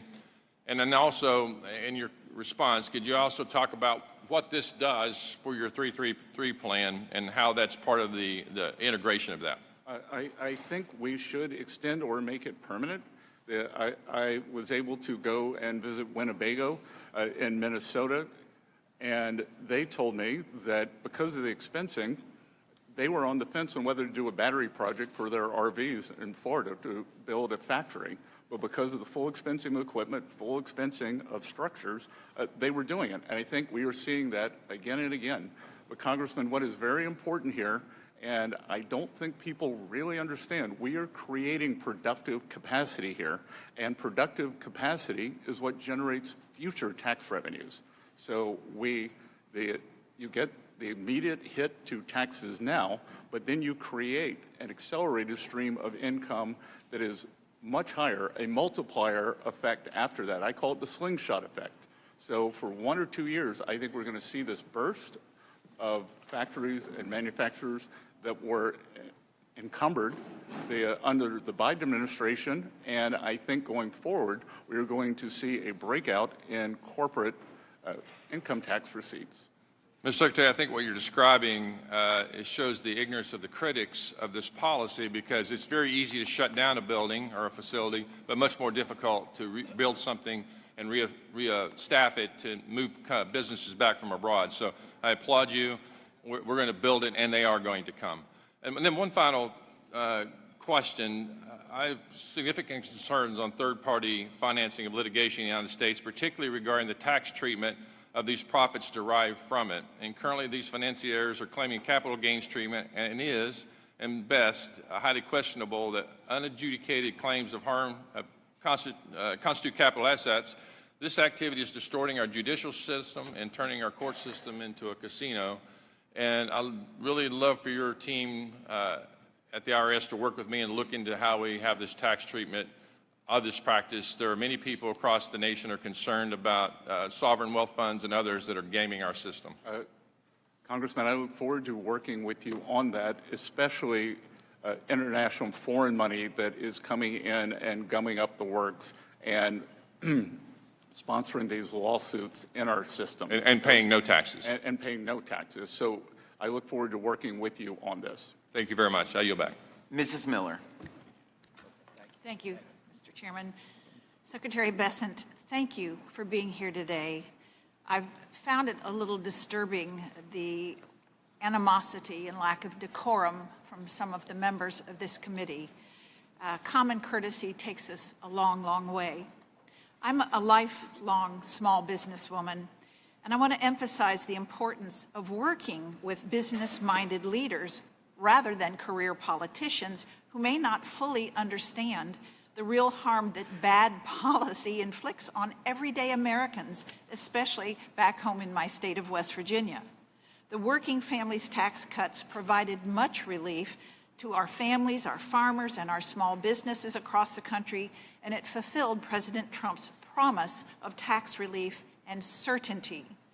One of my priorities has been saving the Gig Economy Taxpayer Act, which repealed the Biden administration's harmful 1099-K reporting threshold of $600, and it restored back to the proven standard of $20,000 and 200 transactions. Can you speak to how much of an effect that this policy had on the tax filings of our hardworking Americans? Well, I think that just speaks to the Democrats. They're not the party of Main Street. They're the, I don't know what they're the party of, but they are bringing this down.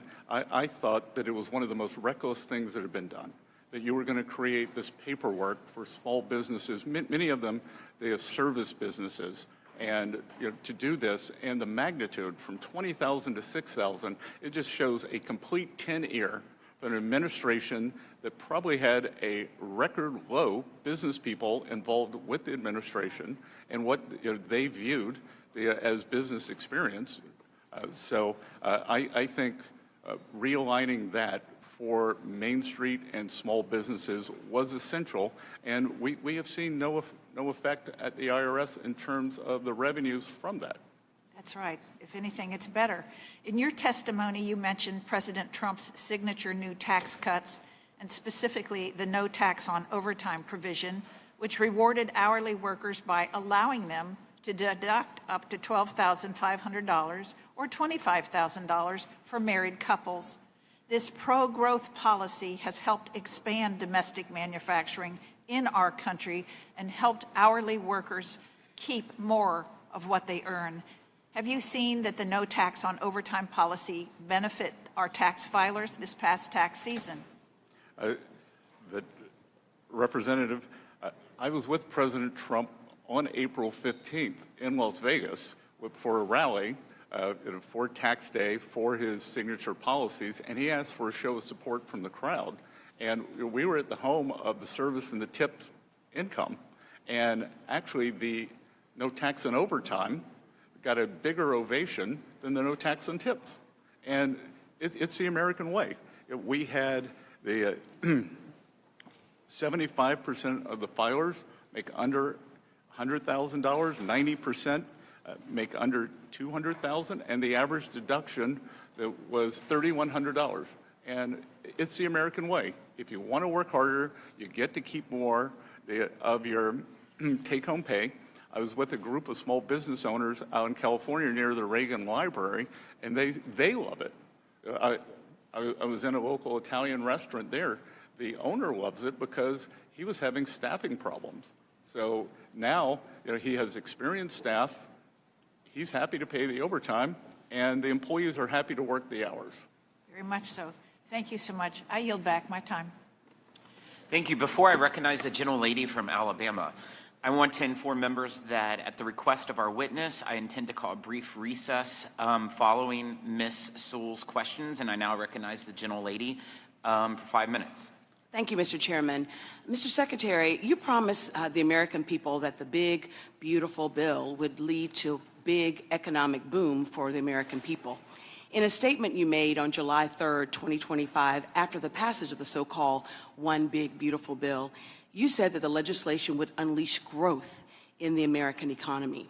Republicans pledged that it would stimulate economic growth and lead to an additional $2.4 trillion in government revenue. However, the most recent GDP data shows that the economy barely grew in the last quarter of 2025 at a rate of only 0.5% and continues to fall below expectations in the first quarter of 2026. Time and time again, you told the American people not to believe their own eyes or what's in their bank accounts. While families have been hit with higher costs from Trump's illegal tariffs and his costly war on a war of choice in Iran, this administration continues to insist that the economy is thriving. The reality, sir, especially for the folks that I represent in Alabama, is that you forecast a 5.4% growth in GDP for the fourth quarter 2025 and only delivered a 0.5% growth. The reality is that wages have fallen behind rising inflation and that job growth dramatically slowed down since Trump took office. Mr. Secretary, I'm asking you rhetorically the following questions. I ask you, why was your analysis so wrong? And I'm asking you rhetorically, since you've shown yourself not to be able to answer questions on this side. So let me try to answer it. Could it be that Trump's illegal tariff or the cost of the war of choice in Iran were the reasons why your analysis was off? Whatever the reason, I want you to know that the people that I represent in Alabama are hurting under this economy. Prices in Alabama have fallen by 3.6% over last year. Energy prices are up 18%, and exports of Alabama products and services have dropped by $3 billion since President Trump took office. In addition, the Iran war has cost American households over $100 billion. Grocery prices are rising faster than any time in the last 4 years, and gas is over $4 a gallon in Alabama, where last year it was only $3 a gallon. Mr. Secretary, your economy, this economy under this administration is failing the American people, and we can and must do better. My second question, or my second topic I'd like to discuss is what's going on. Sir, I haven't asked you one single question. I will point out Mr. Chairman, I asked to reclaim my time. I'm not asking him a question. I'm stating facts. You're not stating facts, you're stating opinions. Mr. Secretary, Black and brown Americans feel like they are under attack by this administration. President Trump has ordered state legislators across the country to redraw maps to dilute Black political representation. Moreover, Trump has weaponized the DOJ to go after groups like the Southern Poverty Law Center because of the work that they've done to expose white supremacy groups that are often supporters of President Trump. I am asking you, sir, that if the IRS plays a role in these cases, I ask that you ensure that the IRS is not improperly influenced by the president or this administration during the duration of that case, and I trust that you will make sure that that does happen.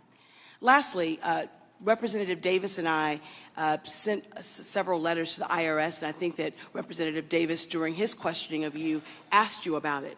This most recent tax season was the first time that the president signed an executive order in September of last year that ceased paper refund checks from being issued.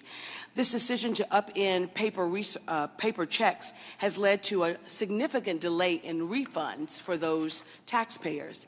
And I understand in your response to Mr. Davis, you said that 95% of those that receive their refunds get them electronically. Well, I represent the 5% that do not have access to electronic repayment. Those folks need paper checks, and they need their refunds now.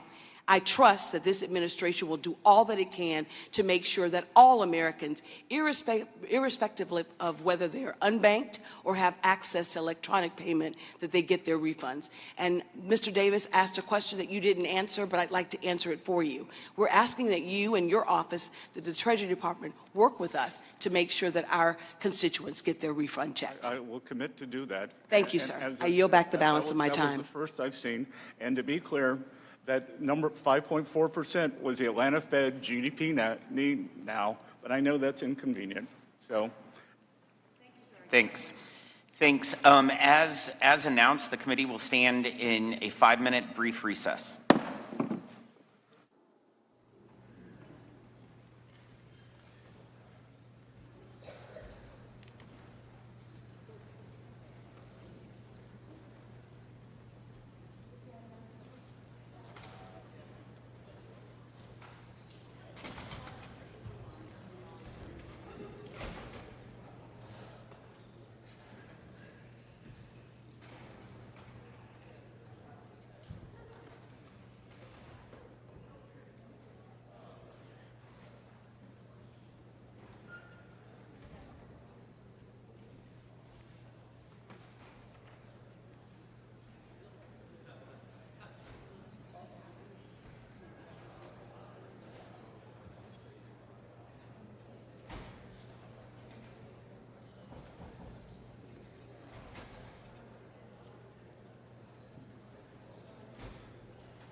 Thank you so much.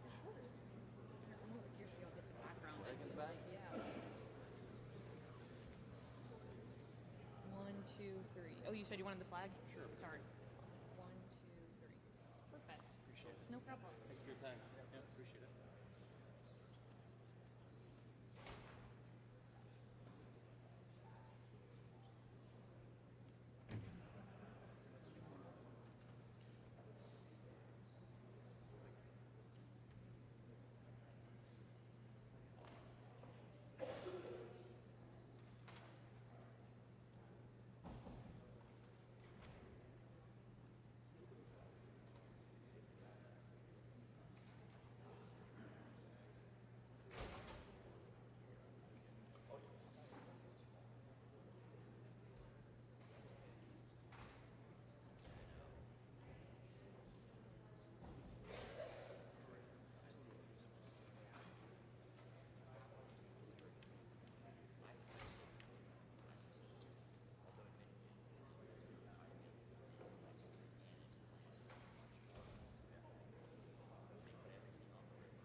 Call the hearing back to order. I'd like to recognize Mr. Gustav for 5 minutes.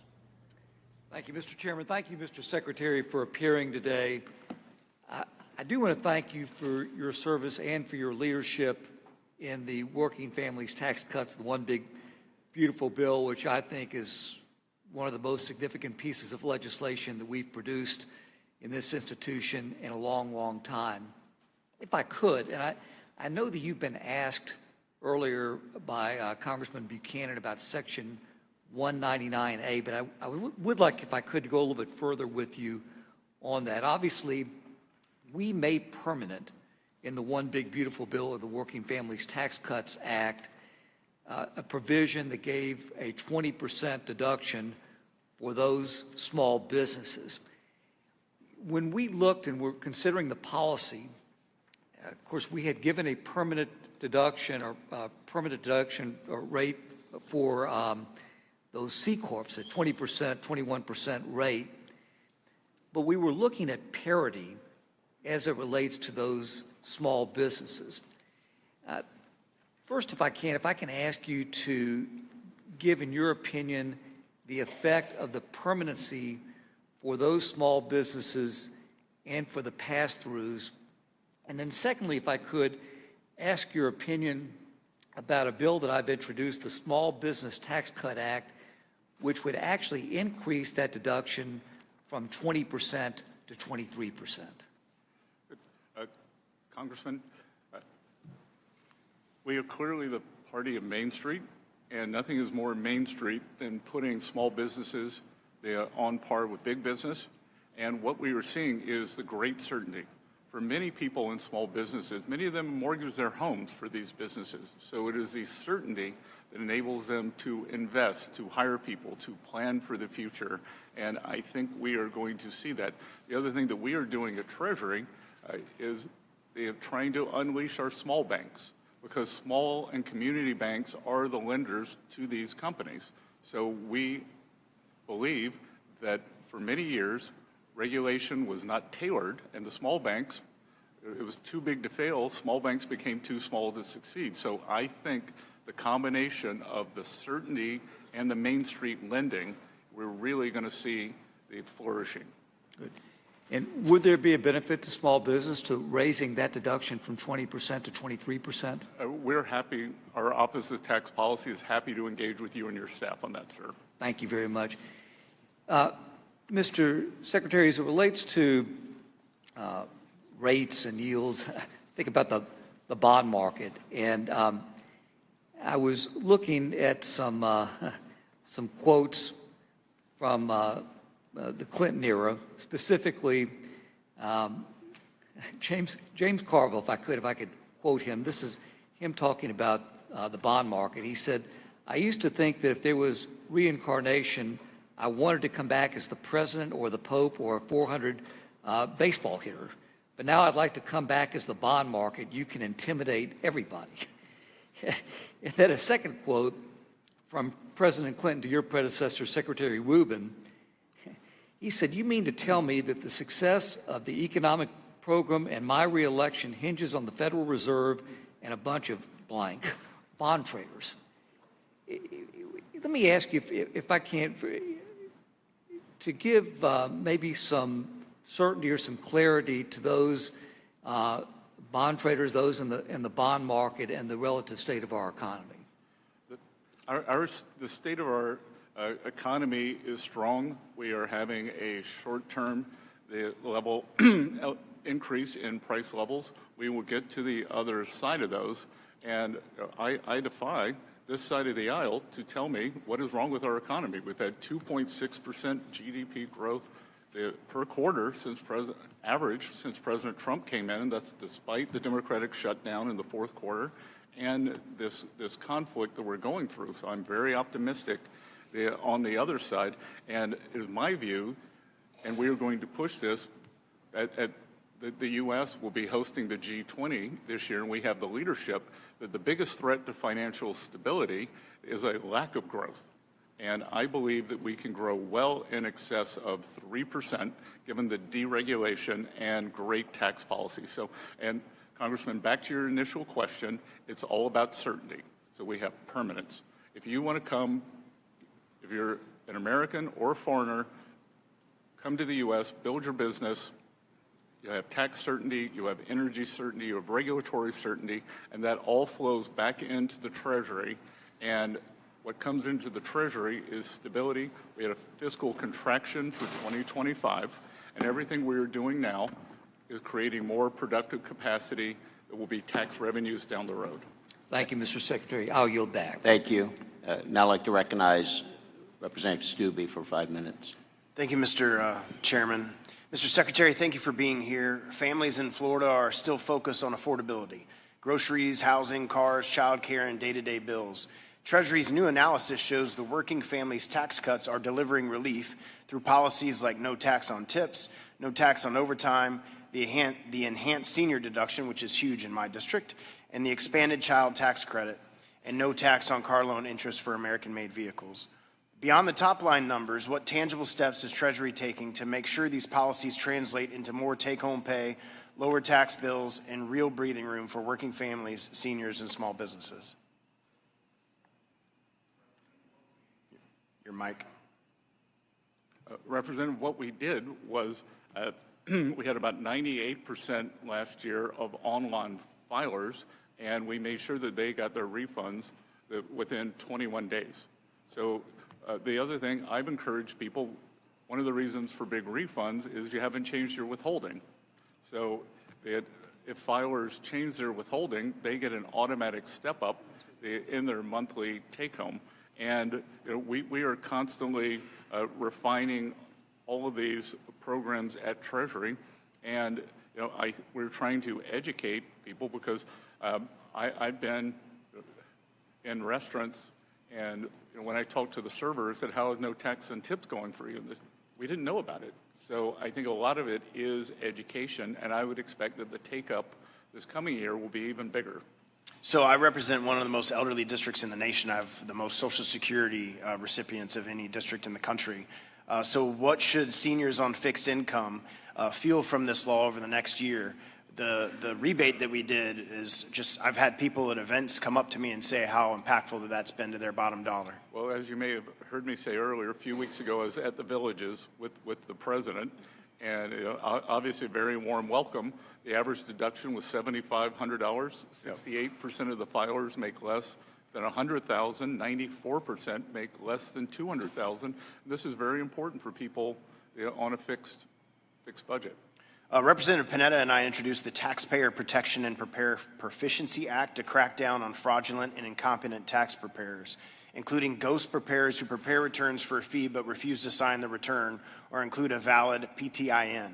For a taxpayer who did everything they thought was right, it can be devastating to later find out that their preparer inflated deductions, claimed credits that they did not qualify for, or disappeared after the filing.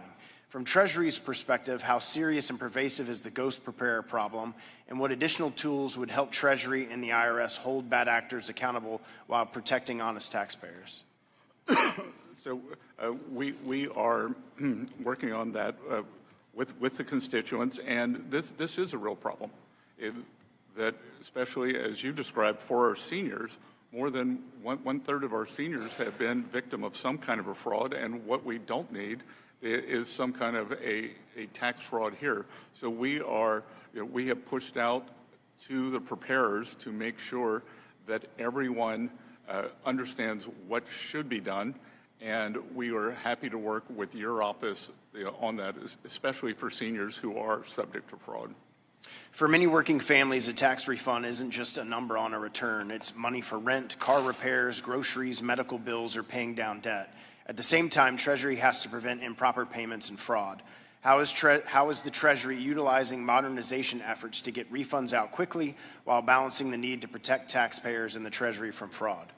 Well, last year, approximately 98% of taxpayers filed an electronic return, and we were able to, if everything was in good order, we were able to get that return sent electronically within 21 days. The other thing we are doing that is very, very important, we now have the means to say, we don't think your return is correct, and this will likely trigger an audit.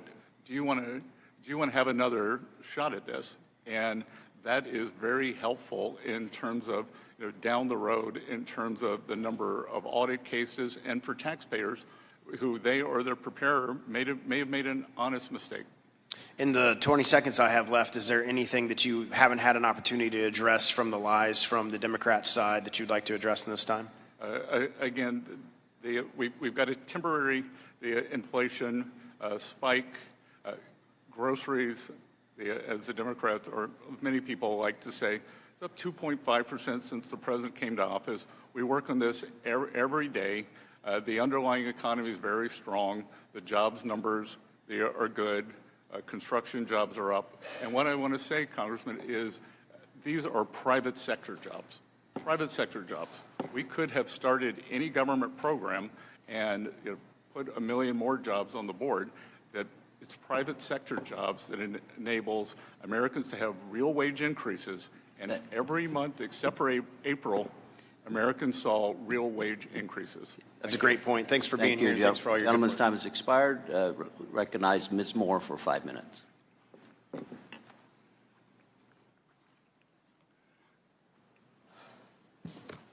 Thank you so much, Mr. Chairman, and thank you, Mr. Secretary, for appearing, and thank you for your patience and indulgence for this very long hearing.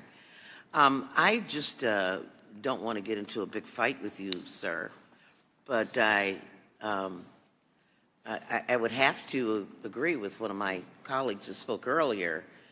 These are some Dickensian times, and for some people, that these are the best of times.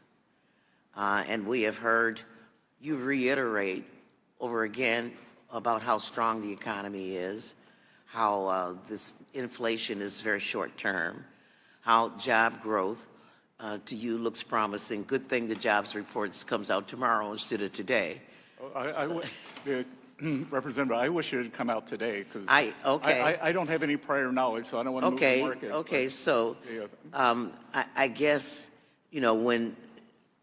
when our colleagues like to attribute the president's confidence that he shouldn't worry about the financial stability or the financial ability of Americans, and your notion is just sort of a little blip, this inflation, that people should not be taken seriously, I guess we would have to say that you agree with the president that our economy is strong and that we shouldn't worry about people's situations. Is that the conclusion I can reach? No, my conclusion is that we understand that things are challenging now because of this conflict, and we will get to the other side of this, but the underlying economy is quite resilient. Okay, well, good. Well, we've heard this before. And it's the worst of times, because, 76% of Americans are feeling the 40% increase in utility costs. You mentioned groceries, and I guess it just depends on what kind of basket of food you choose. You better not choose something like beef or something if you're getting, some of the ramen noodles or something. I guess that won't affect you as much. But these are the worst of times for a lot of people, excuse me. And what we have found, and I'd like to place in the record, an article I found without objection, which really indicates, and maybe it's no fault of this president, but in fact, wages are growing at a much slower rate than inflation. And if we look at data going back to even, the beginning of this century, we'll see that that inflation is really eating up about all of the economic benefit people have, and people are experiencing that. When your utility bill goes up 40%, we've already paid, 48, just since this war, this blip, people have paid $43 billion more in gasoline costs. And people are feeling some pressure from that. I want to just change the subject, Mr. Secretary, and talk a little bit about the tax credit for the private school fund.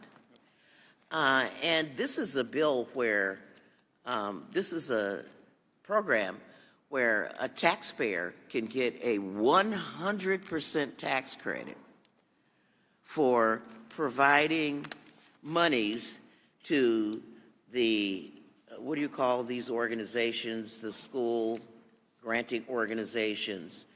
What other tax credit do we have where people don't have any skin in the game? They get a 100% tax credit for their participation. I just want to be reminded of it because I don't know. Again, I don't know why you think there's no skin in the game, because this can go to students in public schools for tutoring. It can go to handicapped students. Well, I guess kids in public school don't pay tuition, and so I don't know how. If you wanted to hire a tutor for your child, that you could do that. But I guess I'm talking about the taxpayer, sir. So I'm talking about me as a taxpayer. If I want to provide money to a school, and say it's a school, let me get to the point. What if I want to donate my money to a school that doesn't follow any of the civil rights protections? I don't want to admit LGBTQ students. I don't want to admit black students, or what would, and I'm going to get a dollar for dollar tax credit for that. What other tax credit program do we have that's similar to that? Almost nothing. Nothing. And many of these are for religious schools, ma'am. Exactly. And so this is sort of an inequity we're building into the system. And my time has expired, but I just want the record to reflect that this is an inequity where we're circumventing the state's rights. Gentlewoman's time has expired. Well, will you indulge me? I couldn't disagree more. Yeah. Okay, I have a unanimous consent request to put these materials in the record, Mr. Chairman. Without objection, I'd now like to recognize Mr. Fitzpatrick for 5 minutes. Thank you, Secretary Bessent, for being here today. We appreciate it. Sir, since the beginning of Russia's war with Ukraine, many of us have worked to make it unmistakably clear that Russia's illegal campaign of aggression will not be normalized nor rewarded. And that is why several of us have continued to advocate for sanctions that will put economic pressure on Russia and ensure that any peace agreement is durable, is real, and is agreed to by the government of Ukraine. Last year, a large bipartisan group introduced something called the Peace Through Strength Against Russia Act, comprehensive legislation that mandates sanctions on Russian officials and entities supporting Russia's defense, energy, and transportation sectors. This bill would close loopholes, fueling Russia's war economy, targeting Russia's energy leverage, and impose sanctions for war crimes, including the kidnapping and wrongful deportation of Ukrainian children. It establishes a 500% tariff on all imports from Russia to the United States, as well as on products from any nation which continues to enable this war through the purchase of Russian origin oil and natural gas. This committee and this Congress, I believe, have an obligation to provide the administration with the tools necessary to deliver lasting peace through strength. On May 18th, the Treasury announced a further 30-day extension of sanctions waivers permitting the purchase of Russian seaborne oil, citing the need to support energy-vulnerable countries affected by the supply chain disruptions in the Gulf oil markets. And while it was intended to address energy shortages, the waiver has the potential to enable continued Russian oil exports that generate revenue for the Kremlin, revenue that could be used to sustain Russia's ongoing war effort. So, Mr. Secretary, again, thank you for being here today. Just on that point, what safeguards are in place to prevent the Kremlin from using this extension to fund its war against Ukraine? Can you expand on the rationale for this waiver and potential for there to be financial benefit to Russia in this war effort? And then lastly, is the Department of the Treasury prepared to implement meaningful sanctions against Russia, such as those described in the legislation I just referenced?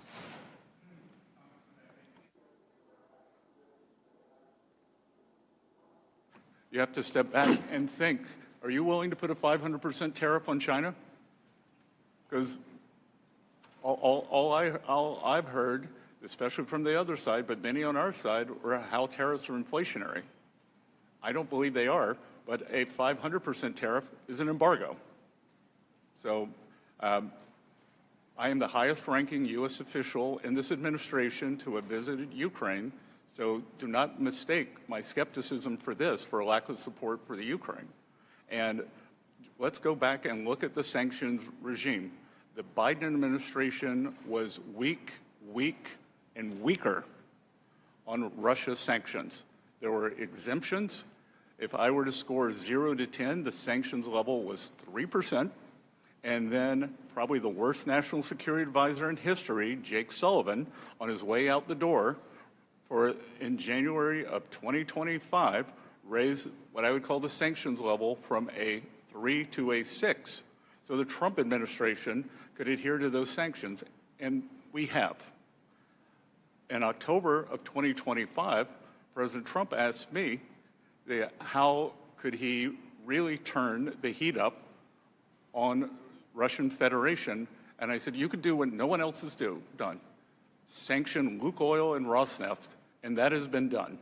So make no mistake, Congressman, that this administration has been tougher than any country in the world on the Russian Federation. And the Europeans, I believe that they are on their 20th sanctions package now, which they're very proud of, but I believe that means their other 19 have failed. So just to follow up, Mr. Secretary, do you believe that and this is an open-ended question, that's why we're having this conversation, do you believe that the current sanctions structure is sufficient? Do you think any changes need to be made to that?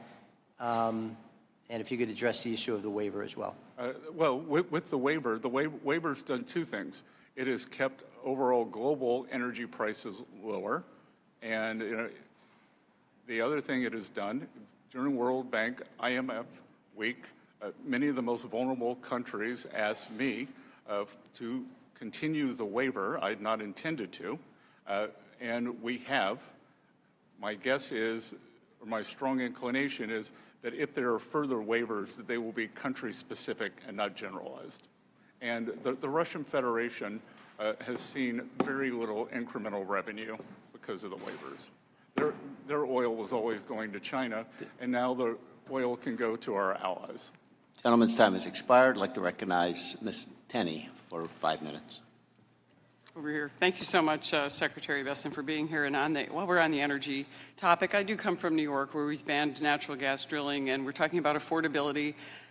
We still haven't hit the peak gasoline prices in my state that we had under the Biden administration, and we weren't dealing with a conflict in the Middle East. We didn't deal with the Democratic shutdown of our Department of Homeland Security last fall. We also didn't kill the Keystone Pipeline, banned all new oil and gas leases, and also restrict leasing on 13 million acres of land in Alaska. And the Biden administration was only able to bring prices down by releasing 50 million gallons in November of 2021, another 180 million gallons, a million per day in March of 2022, and that was the only reason our gas prices came down. So as a New Yorker who's very sensitive about energy prices and really bad energy policy that's driving up the costs in our state, and you can look, I think if you looked at some of the stats you've put out, if you just took out New York and California, for example, the prices would probably be substantially lower on average, and actually your numbers would look even better. So I just want to say thank you for recognizing some of those things that I think my colleagues on the other side haven't seen. But I do want to give you... And Congressman, I would say that no one likes paying higher electricity prices, but that is a state issue, and it is really a red state, blue state issue, because blue states have not built new capacity, and red states have. So it is a regulatory morass that we see, unfortunately, in great states like New York, and what the people are subjected to. Absolutely, and it's a transmission issue, and a pipeline issue, and an access issue, and lack of common sense. But let's talk about the positive things, because we want to talk about the H.R. 1 and your help in getting that across the finish line.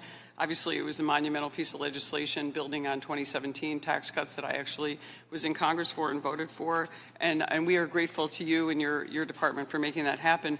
I also want to make sure and recognize, you talked about some permanency today, and I want to make sure that we recognize one of the signature pieces of legislation that I co-authored actually with my colleague, Representative Sewell, and it's the making the new markets tax credit permanent.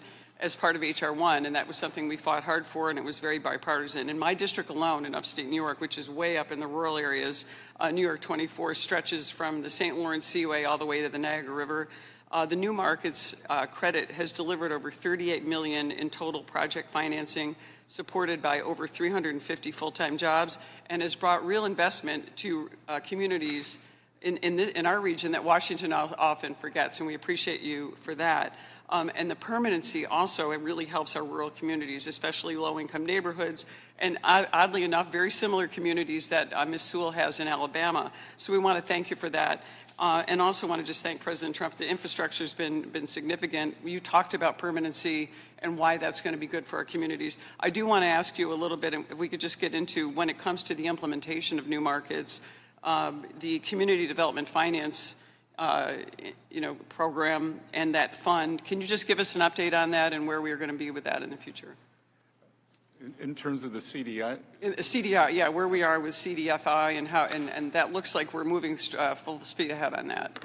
Yep. So the OMB apportioned the funding for fiscal year 2025, and we had to restore accountability. Over the last year, my team has reviewed rhetoric, priorities, and we are getting CDFIs back to their core business. It's not going to be financial engineering. It's not going to be wasting taxpayer dollars, and we think that they are important when used properly. Like, one of the biggest financial frauds of last year, tricolor, was the CDFI. So are we going to see, when are we going to see a timeline on that for our applicants? We know that, do we have is that coming out of Treasury? I'll have my staff get back to yours tomorrow. Okay, that'd be great. We appreciate it. Hope you run for president. Thank you.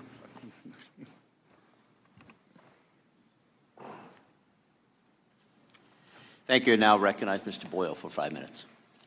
Thank you. Mr. Secretary, a few days ago, the White House Director of National Economic Council, Kevin Hassett, said, and I quote, "People are spending more on gas, but they're also spending more on everything else, not just groceries, but restaurants and so on." I think that's a sign you see when people are optimistic about the future. I was wondering if you agree with your White House colleague that people spending more on everything else is just a sign of great optimism.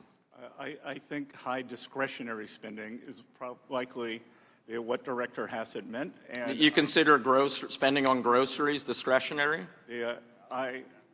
Or gas discretionary? I didn't say gas. Did he say gas? Yes, that's correct. Right. I'll read the quote again. "People are spending more on gas, but they're also spending more on everything else, not just groceries, restaurants, and so on." That's optimism. So the everything else would be discretionary spending, Congressman. Well, it would be. Well, I'll tell you what. Reclaim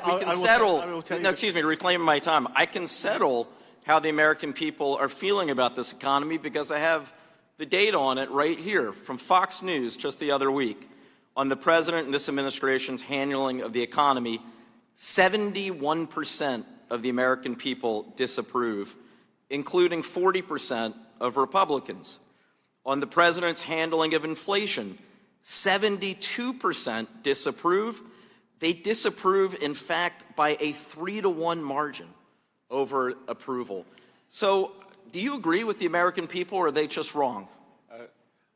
Look, the American people were torched under the Biden administration. Oh, my God. I wish I had $1 for every time you or someone on the Republican side brought up Biden's name. If I did, I might have as much money as you have, Mr. Secretary. You would have lost 22% of your purchasing power because that's what happened. So the American people are wrong. The fact that by a 3-to-1 margin, they disapprove of this president and your performance on the economy. They're wrong. The Democratic House has 17% approval rating. No, I understand why you don't want to answer the question.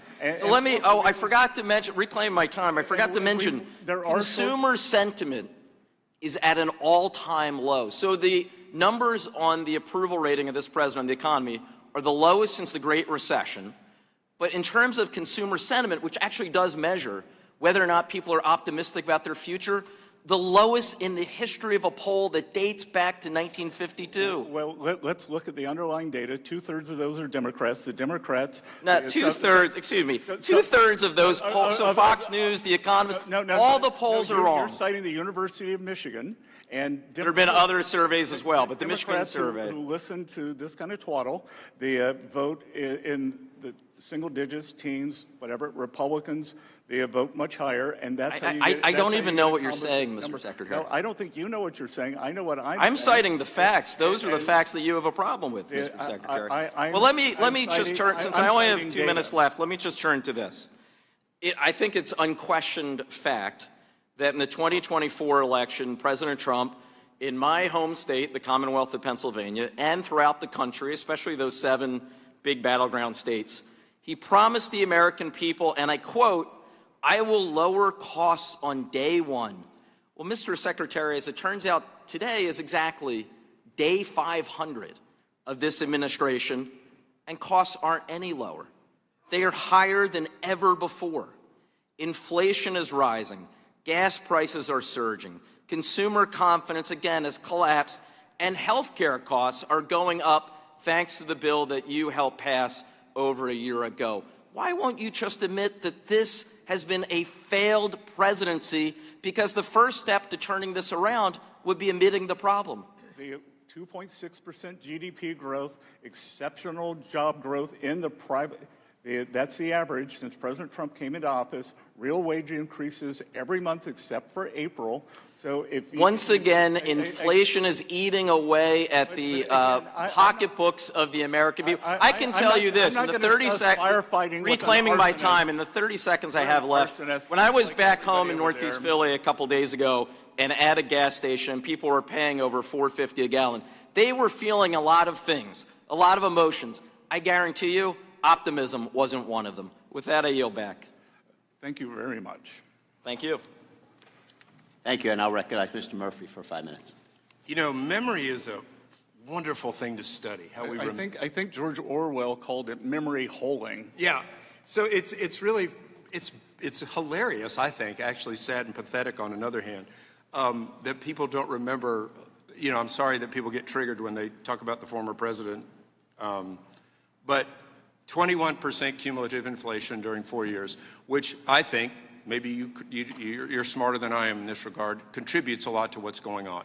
Now, that said, I think it's actually pathetic that the other side of this dais places more concern about talking about gas prices. They didn't talk about gas prices during the last administration when they were higher, actually, than they were now. But they place more concern about that than the fact that their children and grandchildren might get irradiated by a nuclear weapon one day. And we're actually finally doing something about that. I couldn't agree more, Congress. As someone with children who hopes to have grandchildren one day, President Trump is future-proofing this Iranian regime against having a nuclear weapon. And the short-term challenges that we are seeing now, it would be nothing compared to that. Yeah, and you know, I totally commiserate those, especially lower income individuals where it's harder right now. Absolutely, understand. But if we look back on one of the great historical lessons of Britain during the Battle of Britain and the things that they took on to save the fact that they didn't want to be destroyed by Nazi Germany, the same thing that we don't want to be destroyed by a radical Islamic regime, which is in their constitution to do so, then hardships sometimes are challenging. I think the best analogy here is World War I, that Germany hadn't declared war on the U.S. We just knew that it was a menace, that it was a cancer that had to be stopped. And we have cut the head off the snake. Everyone should remember the number of Americans who have died at the hands of the Iranians since 1979. They are the world's leading sponsor of state terrorism, whether it's the USS Cole through their proxies, whether it was the barracks in Beirut, and on and on. And yeah, we had a vote yesterday, basically, that was applauded. Not so much, maybe it was anti-Trump, because everything's anti-Trump these days, but it was more pro-Iranian in so many different regards. Nothing against the Iranian people, but the Islamic regime wants to kill Americans, and has done so, as you point out, since 1979. Let me just pivot just a little bit question here, because I would love to have your thought about this. I hear time and time and time again from the other side that the rich are not paying their fair share. Can you tell me Did the working families tax cuts, was it something just for the rich? No, sir. Under TCJA, that the highest income brackets paid 10% higher. And I can see that especially for the president's signature policy, 99% of the filers on no tax and tips make less than 200%, make less than $200,000. No tax and overtime, 6% of the filers. 75% make less than 100. So I've asked them. We heard the rich don't get tips. The rich, don't need the senior deduction. Yeah, so I've just asked them repeatedly, tell me what that percentage is. What is the fair share? The fact that the top 1% donate 1/3 of all the donations in this country. Yeah, maybe they should do more. I don't have no issue with that, but that's a voluntary thing. And you've read the book Atlas Shrugged, right? Yes, sir. Don't you think we're seeing a lot of lessons from that today? I think we're seeing more lessons from 1984. Well, yes, indeed. Let me pivot just a little bit to a challenging topic, and that's our debt. And the fact that I think we've had pro-growth policies put forth in our tax bill, which may not be readily apparent right now, right? So I wonder if you could just give me what you think what our projections are going to be, debt to GDP, what's going to happen in the next 5 to 10 years with all the investment that's going to be coming in. Well, as I said earlier, Congressman, that we are creating highly productive assets that will be generating the high returns that will then go into the tax base. Yeah. This manufacturing renaissance that we're seeing creates jobs in two ways. The companies will be paying more taxes. They availed themselves, as we wanted them to, of the 100% full expensing on equipment, for equipment, for factories, for farm structures, and that will go into the tax base. I call it the slingshot effect. Right. Pull it back, and then it starts paying off. Yeah, it's like a slinky. If God forbid there was a Democrat that got into the next White House, they're going to come in and claim all the wonderful benefits that we're going to see at that point in time. Just kind of like the Biden administration talked about all the job creation after they destroyed all the jobs and then just restored them. So thank you for the work that you do. You are doing the good Lord's work in a very, very challenging environment. You're deeply appreciated. Thank you. I'll yield back. Thank you, sir. Thank you, Ms. Fishbach. Thank you, Mr. Chair. And Secretary, I want to say thank you for being here because it's always good to see you, and I genuinely appreciate the information that you have and when we have the opportunity to have the discussion and be able to ask questions. But I really am sorry that the other side chooses not to acknowledge any of the good that's come out of this bill, and that's simply because this committee, the Republicans, Chairman Smith and President Trump are the ones that did it. So they refuse to see any of the good, and I'm sorry about that because I think that they're missing a lot. Look, I'd be worried because all these tax returns that we got that had one of the president's signature policies, they all voted against them. They all voted for the biggest tax hike. They all voted against increasing the child tax credit. They voted to cut it in half. And I feel like they did it simply because President Trump supported it. Simply and because. So, yep, absolutely. And I do feel sorry, and I am sorry about the fact that they believe that being rude is the way to have any kind of discussion, and that the only thing that they're seeking is social media clicks. And so I apologize for that because I not only your position, but also the information you're able to provide. And I think it's important that we have civil discussions as opposed to this kind of yelling at people and not letting them speak. So I apologize for that. But I just wanted to ask a little bit. My district is very rural, very family oriented. And so I wanted you to maybe talk a little bit about particularly those families that benefit from what we've done in the bill, the pro-family provisions, and maybe a little bit about that so that people can understand better what we really did for those families. Well,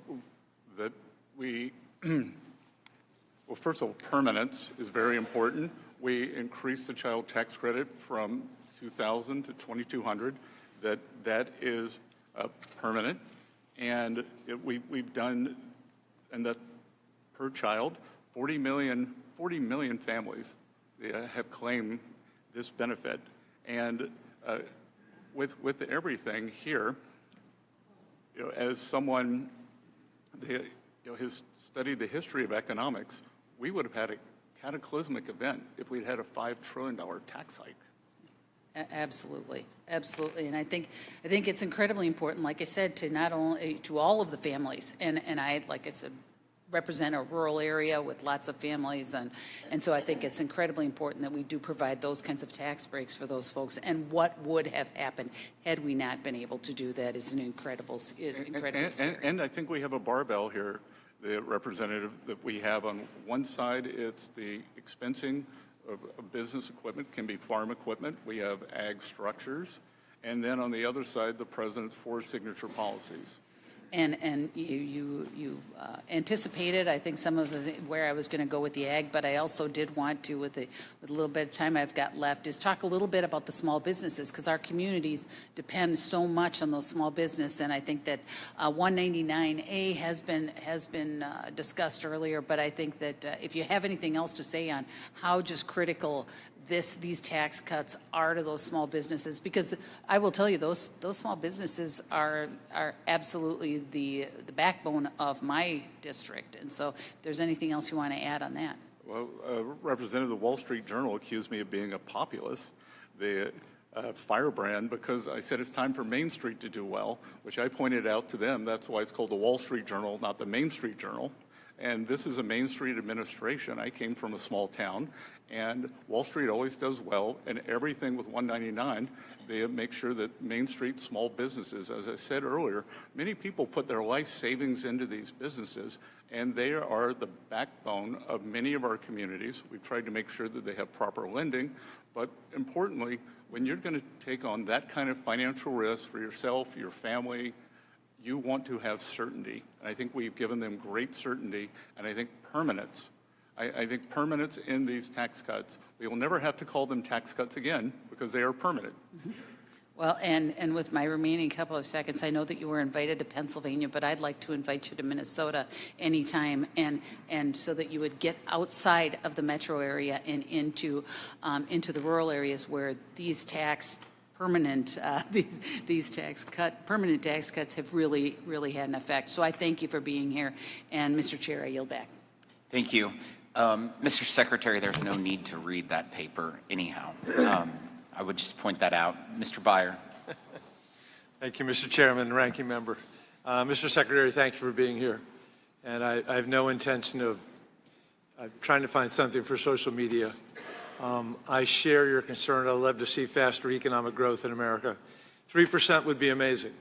It would help us begin to unwind the huge deficit that we have right now. What I am much more concerned about is not all the individual statistics. You know, my college statistics textbook was lies, damn lies, and statistics. We can all pick out the ones that we like and the ones we don't like. I'm much more concerned about it on a more macro level, that on at least 5 things, like you, I've studied economic history a great deal, that the administration is moving in ways that seem contrary to everything that I've learned about economic growth. Number one, of course, is the tariffs. Tariffs have rarely been good, and we've seen study after study that's shown that 96% of the tariff revenue so far has been paid for by American consumers and American businesses. It also has not led to a reshoring of manufacturing. Second is workforce. We know the 2 drivers of economic growth are workforce participation and technology productivity improvements. With the immigration enforcement, no one here objects to deporting criminals. But we've imprisoned or deported hundreds of thousands of hardworking people paying American taxes with American families that have now, according to the businesses I talk to, the builders can't build, the farmers can't farm, our fast food places are all those workers that necessary are gone. Number 3, the war of choice. You know, it hasn't accomplished regime change. It didn't bring democracy to Iran. They still have the missile capabilities, which we are seeing every day, and they still have the nuclear stuff. And I see a Trump administration scrambling to recreate the Joint Comprehensive Plan of Action that he walked away from, that actually had nuclear weapons 20 years away in Iran. And we'll be lucky if we can get back to that again. And then there's the disinvestment in research. You know, 20% cuts to almost all university research. National Science Foundation down 55%. The science departments at NOAA and EPA eliminated. cuts to NIH and CDC. And what we're seeing is the young scientists in America fleeing to Germany and to France and to England, places that they want them. You know, this is back to where does our growth come from? And then I think maybe the most damning thing, half of the growth last year, which by the way, according to the Federal Reserve is 2.1%, not 2.6. It was a 1.6% according to the Federal Reserve in the first quarter of this year. Those are not anything like the 2.8 that we had in 2024. But that half of the GDP growth last year of that 2.1% came from data centers alone. Okay, there are 831 data centers right now under construction. You know, I live in an area that has half, two-thirds, three-quarters of the data centers in America. You know, I am a big AI optimist, but I promise you, so many of the people that I talk to are hating the data centers because of the impact on water, the sound, the particulate matter, the electricity costs, and ultimately the fears about what all that AI may do to their privacy and their concern. So, you know, I want you to be successful because I'm an American and I love my country and I want to have 3% growth. I just worry that so many of the decisions that you have made, the president made, are moving us in the wrong direction.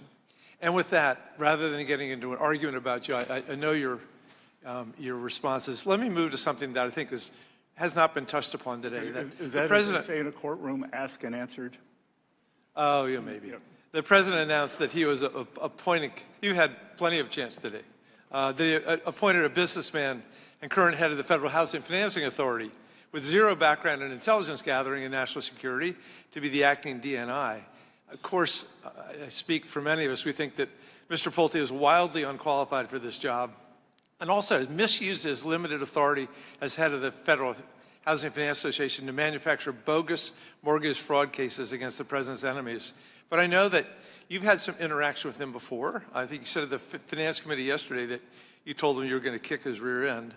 But rather than going through an intensive search and vetting process, we look at you, who had to go through all that, who had to be vetted, voted in by the U.S. Senate. Doesn't it bother you as a Senate-confirmed, deeply vetted cabinet official that you're going to be asked to serve with a character like Bill Pulte? I think the president has chosen a great cabinet. I think he continues to. And I think that it's a false assumption. When you look at highly credentialized people, if I look, no one had more credentials than Jake Sullivan. And as I just said, I think he was the worst national security advisor of all time. Do you think the Afghan pullout was done in a good way? 13 people, it was tragic. 13 people died at the Kabul airport. He wrote a piece in Foreign Affairs magazine that they had to be redone online. I've still got the hard copy where he said everything's fine in the Middle East. And then we got October 7th. So I don't believe in credentials. I've actually made a lot of my money over the years betting against the status quo. And I think President Trump, you wouldn't have thought that a real estate developer could come down an escalator and become president twice. It had never been done before. I always point out that the Afghan withdrawal was done on Trump's timeline after it was negotiated at Camp David with Mike Pompeo. All right, Mr. Moore. Thank you, Chairman. This is a very important hearing, and particularly Mr. Secretary for being here. I want to commend the work that you and your staff have done over the last 11 months to implement the working families tax cuts. As a father of four and a representative from the youngest state in the country, I'm proud of the fact that we focus so much on supporting families and the next generation through an increased child tax credit, refundability of the adoption tax credit, and of course, the creation of Trump accounts. Mr. Secretary, Treasury has indicated that over 5.5 million Trump accounts have been opened. 5.5 million, with 86% of them linked to families making less than $200,000. Can you speak to what this investment in lower and middle income Americans and children will do for their future? Good. Congressman Moore, thank you for your leadership on this. I think that this is one of the most important benefits for young people, maybe since the GI Bill. 38% of American households have no exposure to our great financial markets. They believe that they are on the outside looking in. I grew up in a rural place in South Carolina. I only knew that something bad had happened on Wall Street in 1929, and I have pushed and pushed for financial literacy. And I think this is going to do two things. We're creating a generation of shareholders that when the program goes live, and we're at 6 million as of this morning.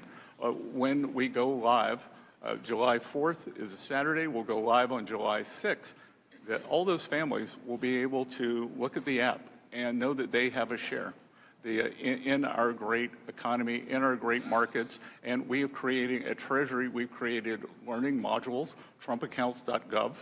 And I think this is going to be the ultimate learning experience. And on the back end of this, that when the children turn 18, they can take it out. They can use it for down payment on a home. They can use it for education. They can roll it into a retirement account that they take out when they're 65. So I think that this, as a supplement to our current programs, is going to prove one of the most durable legacies. You make a point that not enough people had access to it, and I think you and I and many others understand that there was an opportunity to have access, and it only requires a little to make a huge impact in your own life, but getting started is insurmountable to a lot of people. They think, oh, this isn't for us, this isn't for me. And what this does is it makes it so it is literally in front of an opportunity for every single child in America to be able to have it there and have it part of it. The other aspect of it that I think is due some of the most, what I think has been the most incredible part that's come in the aftermath of passing it is I don't recall seeing really in my, maybe you got better examples, but over $6 billion given to one specific initiative of philanthropic dollars from the Dell family and so many others that are involved. Can you help put this into perspective, how significant and wide-ranging private and philanthropic investment is into Trump accounts? So a lot of excellent points there, Congressman. First, there's this idea of food deserts that people weren't able to get, or still aren't maybe able to get nutritious food because they're in a food desert. There have been financial service deserts that people, they don't have the minimums to open some kind of a non-bank account where they can get access. So I think that this is curing that. This is a free, low-cost, no-cost entry. If your child's born during President Trump's term, you get $1,000. But as you highlight, I think that this is a change in philanthropy. Foundations, great philanthropists like Michael and Susan Dell can donate directly to the children of America. No big foundation buildings, no annual gala, no speakers, straight to the children of America. And what Susan and Michael have done, that they are giving to they have excluded the top 20% of zip codes in America. They're going to give to every eligible child in those zip codes. It will be $250 per account. That's what the $6.25 billion. And we have more and more philanthropists who are coming on board all over the country. We have major corporations that are doing it for their employees. People can adopt school districts. They can adopt zip codes. They could adopt states. I think we're going to see foundations, and many state governments are getting on board. So we have created the delivery device and the holding tank for this, and I think it's going to explode. It's galvanized so much more than I think people even expected at the group that's been involved with this, Invest America, from the start, getting it to where we are. It's been an absolute honor to be able to work with your team on this and look forward to some of the best opportunities. Like I said, I have 4 young boys under 13 years old. I was at their age when I learned the concept of a checkbook. They're going to be able to learn the concept of compound interest and how just a little bit now is going to affect them later. And I yield back. Thank you. Ms. Beth Van Dyne. Thank you very much, Mr. Chairman. Thank you, Secretary, for joining us today. I think it's safe to say that you have probably worked as hard as anyone over the last 18 months, and no one has done more for the American people than this administration and this Treasury Department. Mr. Secretary, when President Trump took office, what were the biggest economic challenges facing the administration? Well, we inherited a mess. We had had the worst inflation in 49 years, and I think in many ways the worst for working people in our nation's history, because someone was asking me about the inflation indices earlier, that's the average for working families, that it is thought that many of their goods and services inflated as much as 35%, with an 18% wage gain. So the loss in purchasing power was tremendous. We were running the biggest deficit to GDP that we'd ever run, 6.7, 6.9%, when we were not at war, not in a recession, and we had to get that under control. And then everything that was happening to our American workers, from the border being open, and whether it was safety or jobs being taken. So since January of last year, what would you say that the largest economic indicators have been showing the greatest improvement? I would say that every month except this past April, we've seen real wage increases. We've seen, on average, 2.6% GDP growth for the past 4 quarters. And the underlying resilience of the economy, we pulled down the fiscal deficit to GDP. We got it down to about 5.5%, so we had a fiscal contraction and still grew. And Representative, everything that all the jobs we're creating, they're in the private sector and they're for Americans. I appreciate you saying that, because the previous administration often pointed to job growth as evidence of economic success, but much of that growth, as you just mentioned, came from the government hiring. So can you explain the difference between in an economy that is driven by government job creation versus that in the private sector? Well, we see the productivity go up, but more importantly, for the people who are getting those jobs, that very, very difficult to create real wage increases. Traditionally, government jobs are indexed to the CPI, so you're just keeping up. With private sector, people can move up. And we are creating, with the Tax Cuts and Jobs Act, we're having a building boom in manufacturing structures. And that if someone's economically illiterate said to me, well, where are all these manufacturing jobs? Well, manufacturing jobs take time. I was up in my hometown of Charleston, South Carolina. Boeing is expanding their facility there by 50%. It's the Dreamliner production facility. So first you get construction jobs, then you get 1,000 high-paying jobs in the Boeing factory, and we're seeing that again and again. Well, I think the goal of public policy shouldn't be to make government dependency more comfortable, right? But it should be to make economic independence more attainable. And so would you agree that the most effective way to improve a family's financial situation is not through government assistance, but through higher wages and better job opportunities? 100%. And the opportunity to start your own business. And that's what we're seeing too.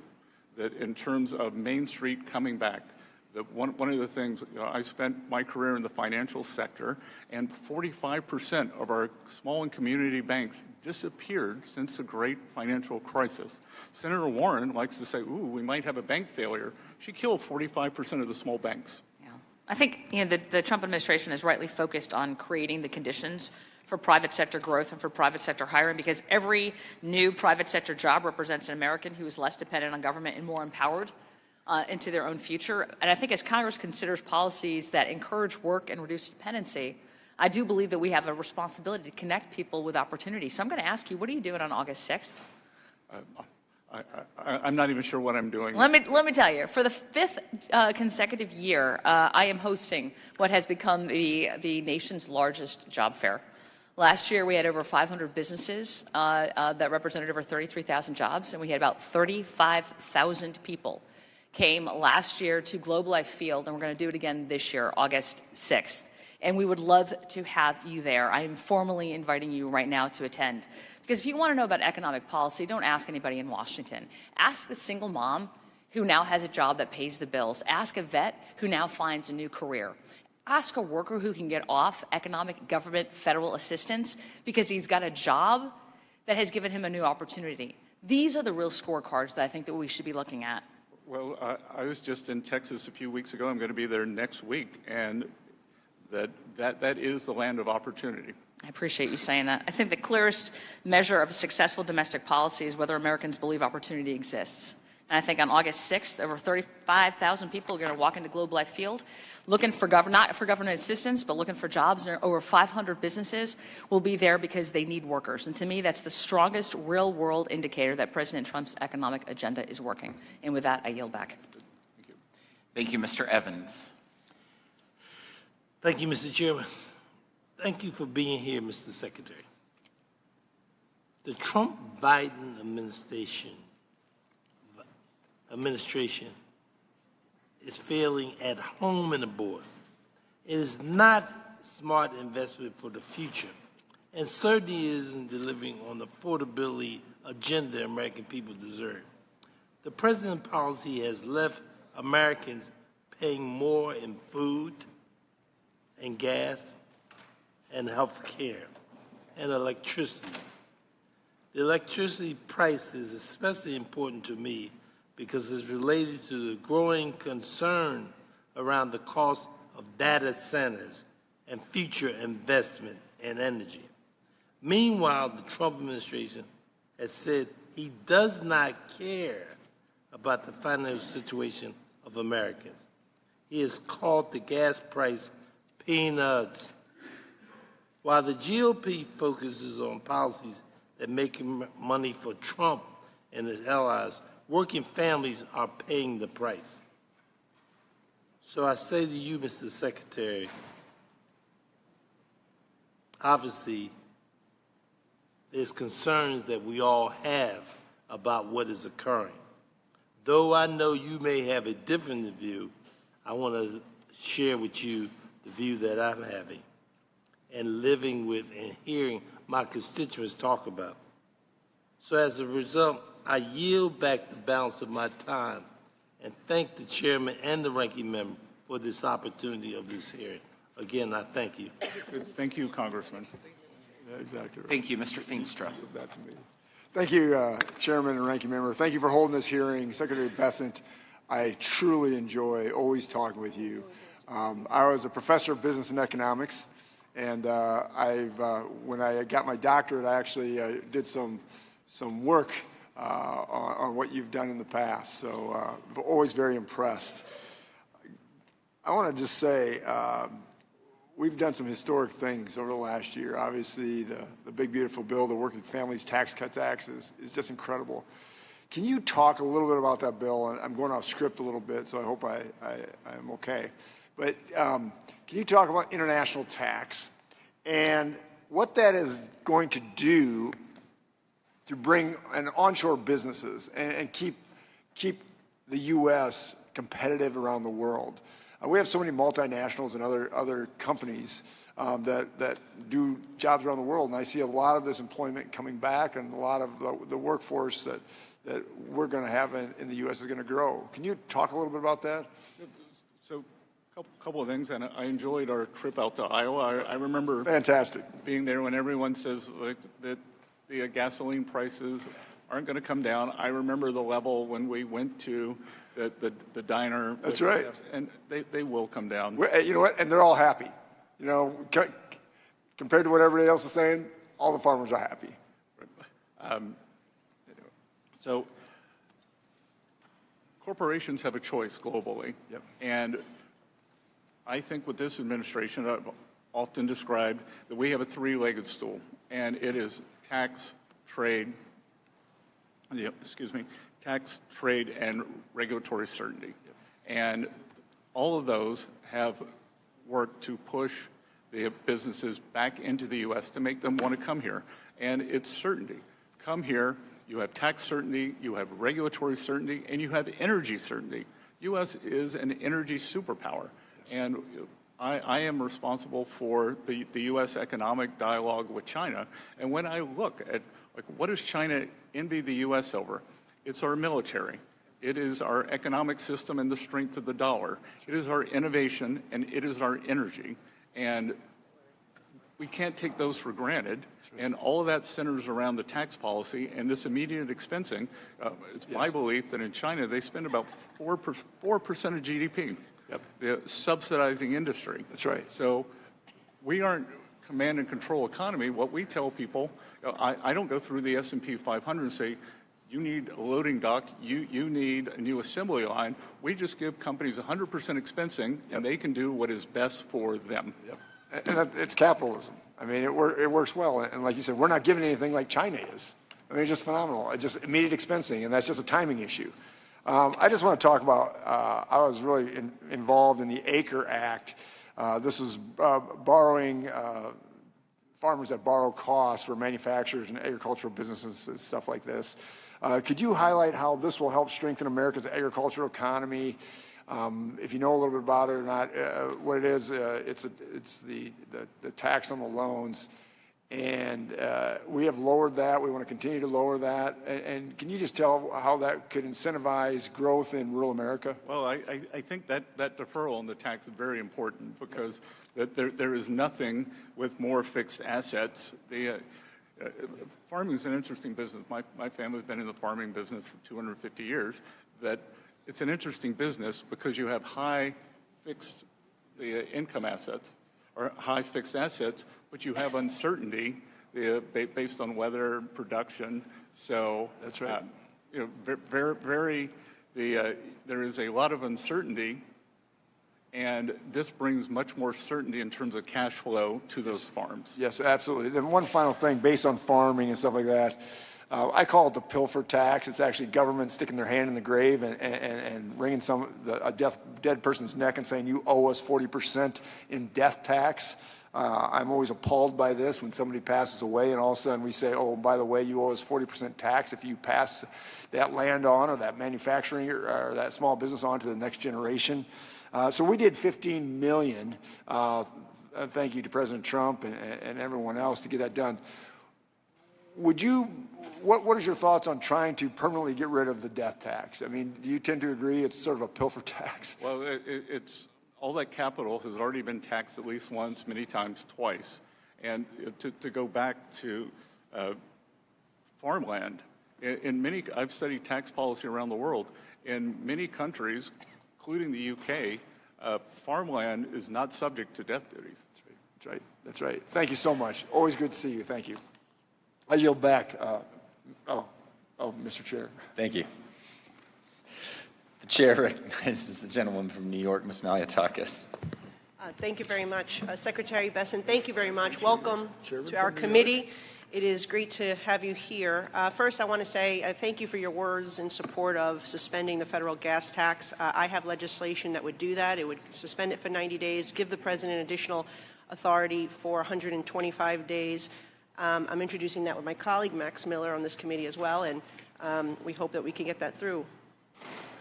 Number two, I wanted to say that, in pointing out some of what my colleagues on the other side have been saying about the working families tax cuts, the fact remains that this was a historic tax cut for working Americans, for middle-class families, for senior citizens. They are the ones who voted to cut the standard deduction in half, to cut the child tax credit in half, to increase tax rates for Americans across the board.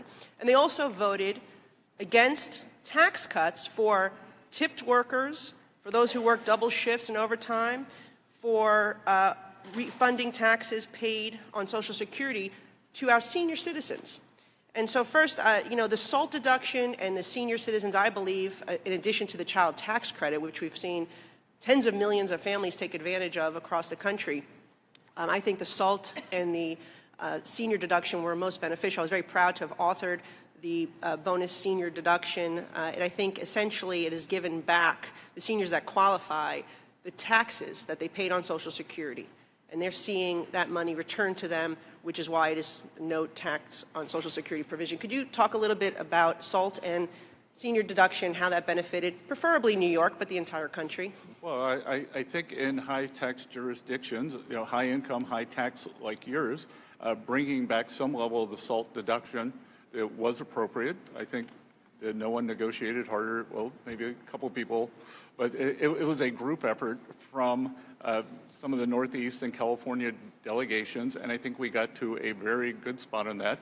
SALT, that if this tax bill had expired, the SALT deduction would have come back, but so would the AMT, which would have devastated the middle class, everyone in those states. So, and look, as I travel around, that whether it is the Social Security deduction, when I look at these numbers, 99% of the filers claiming no tax and tips, incomes under $200,000, 90% under 100. For the senior deductions, 94% under 200, the 68% under 100. So these are people on fixed incomes, and they need certainty.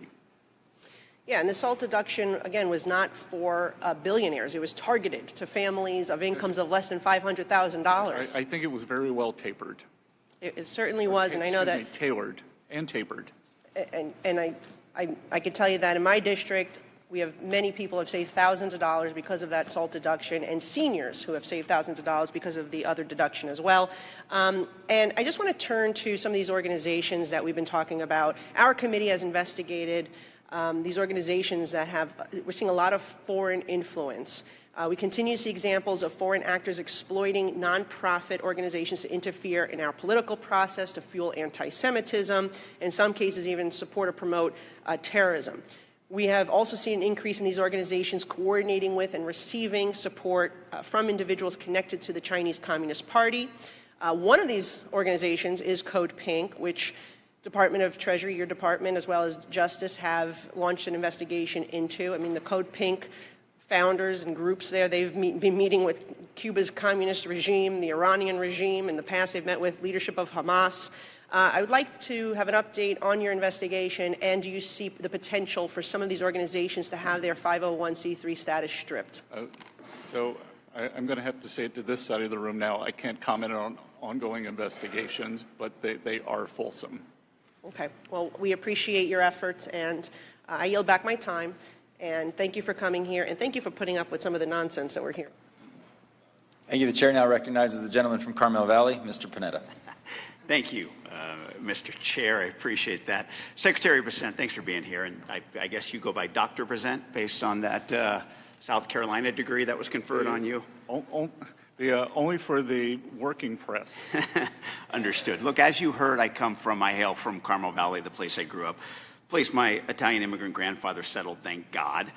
We have a lot of beauty, we got a lot of bounty, but unfortunately that means a lot of people want to live there. So housing affordability does remain a major challenge in my district. And one of the reasons people aren't selling their homes is because they're going to take a huge hit on taxes, as I'm sure you're aware of, based on the fact that there is a capital gains exclusion, but that's from 1997, and it remains capped at the fact that it's only $250,000 for individuals, $500,000 for couples, and it has not kept up with inflation. As a result, many people who have grown out of their home just aren't selling because they want to protect their nest egg. Now, I got a simple bipartisan bill that actually has 18 members of the Ways and Means Republicans on my bill.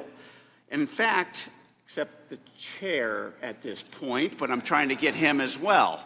That being said, the president has actually supported this idea as well. And so not just because the president supported this type of legislation for doubling those numbers, making it 250 to 500 and 500 to 1 million, and then tagging it to inflation, would you support that type of solution when it comes to dealing with our affordability crisis, affordable housing crisis? I haven't seen studies that would show that how many openings that would create, but I'd be happy to work with you on it. I remember it's a Clinton era program. Yeah. And I remember when the Clintons changed it previously, you were allowed a one-time deduction over some age, 60, 65, or one-time tax-free sale. You could roll your appreciation up to that sale. So I think there are a lot of things that we can look at. I don't want it to seem, I'm older than you are, and I'm constantly told the boomers get too much. I don't want it to seem like something that it's a giveaway to the boomers. Hey, completely understood, and look forward to talking to you and continuing negotiations on this. But I appreciate your acceptance of being open to the concept. So I appreciate that and look forward to working with you. But look, I think, as you know, and as you've heard, it's not just housing that makes it tough when it comes to affordability. Over the last year, inflation has rose 3.8%. Energy has rose 17.9%. Gasoline prices have rose 28.4%. Food has rose by 3.2%. And core inflation is still elevated at 2.8%. And look, I know you got some good numbers. I understand that. But the fact is that when you speak to people on the ground, including the polling that Mr. Boyle referred to, prices are a major financial concern. Now, the costs have been exacerbated clearly by the Iran war, but also tariffs. Two areas I just want to hit on quickly. I realize you said the war is temporarily paused. I think you said that, or you said that at the press conference you had last week. And you said that once it's resolved and there is a deal, gas prices will drop. Got it. But the president recently said that the Strait of Hormuz will be closed through Labor Day. Is that your definition of temporary, and are gas prices going to remain high through the summer? Yeah, I didn't see that from the president, and every indication I have is that they should be open sooner. Okay. We've already seen oil prices are down. Understood, more than 20%. Mr. Secretary, and I don't like saying this, but reclaiming my time. Tariffs are also affecting these prices, and many people in small business in my district tell me that it's not just tariffs, but the constant change in the tariff policy that we've seen over the last year. Just yesterday, the administration announced another change in tariff policy and another tariff regime. 14 countries subject to 10%, 56 countries subject to 12.5% tariffs. Has Treasury done any sort of assessment on the impact of these frequent changes to the tariff policy and what they're having on small businesses? And is there an exclusion process planned to help these small businesses because of these types of changes in tariff policy? Well, I would have to dispute that the cost increases were due to tariff policy, because last year the inflation was in services and we don't tariff services. Got it. But have you done any sort of assessment as to whether or not you can help small businesses get through these types of tariffs? Well, I think we've already done a lot with small businesses in the working families tax cut. So, okay. All right. So you have it. That's fine. I'm going to reclaim my time just because you're not getting to the point. In terms of the refunds, I'm reclaiming my time, Mr. Secretary. Thank you. Issue. But please know I think that should be done in regards to our small businesses. Now, also in regards to Mr. Pulte, I was an intelligence officer. I served in Afghanistan, and I served proudly. And I dealt with the intelligence community. I know what you say about not having experience in the job, but please know that that's offensive to people in the intelligence community, and worse, it's dangerous to our national security to have someone like that at that position. Thank you, Mr. Secretary, for being here. I yield back. Thank you, Congressman. Thank you. The gentleman from Buckeye State, Mr. Carey. I want to thank the chair. I want to thank the ranking member, but also, Mr. Secretary, it's great to see you again. Thank you for being with us.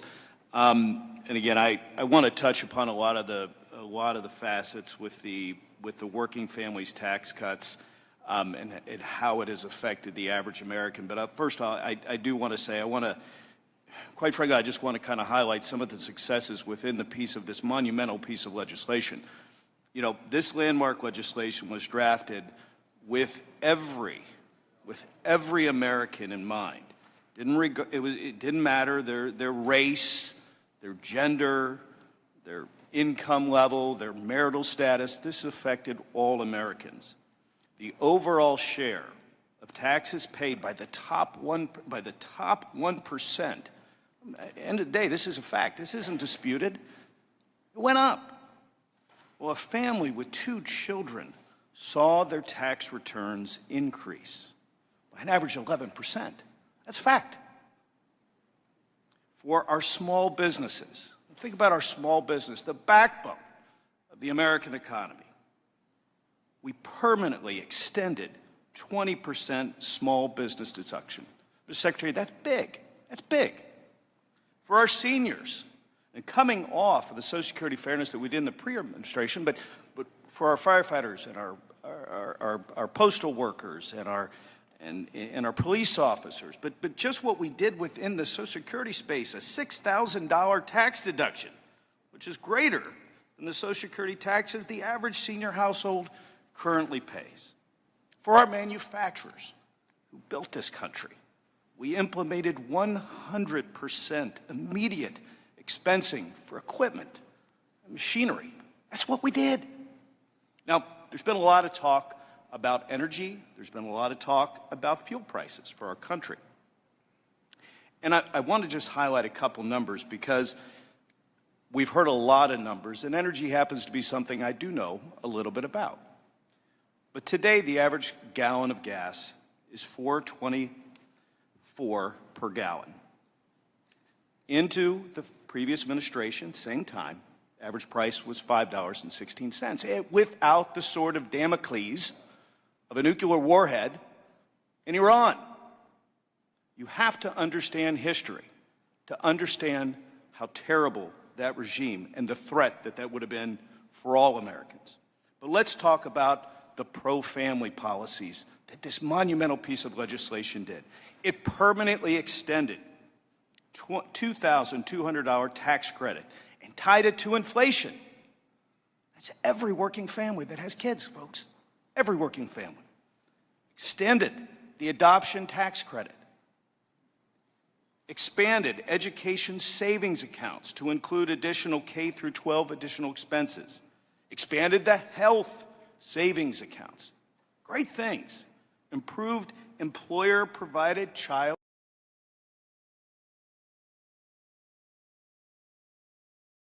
and medical leave tax credit.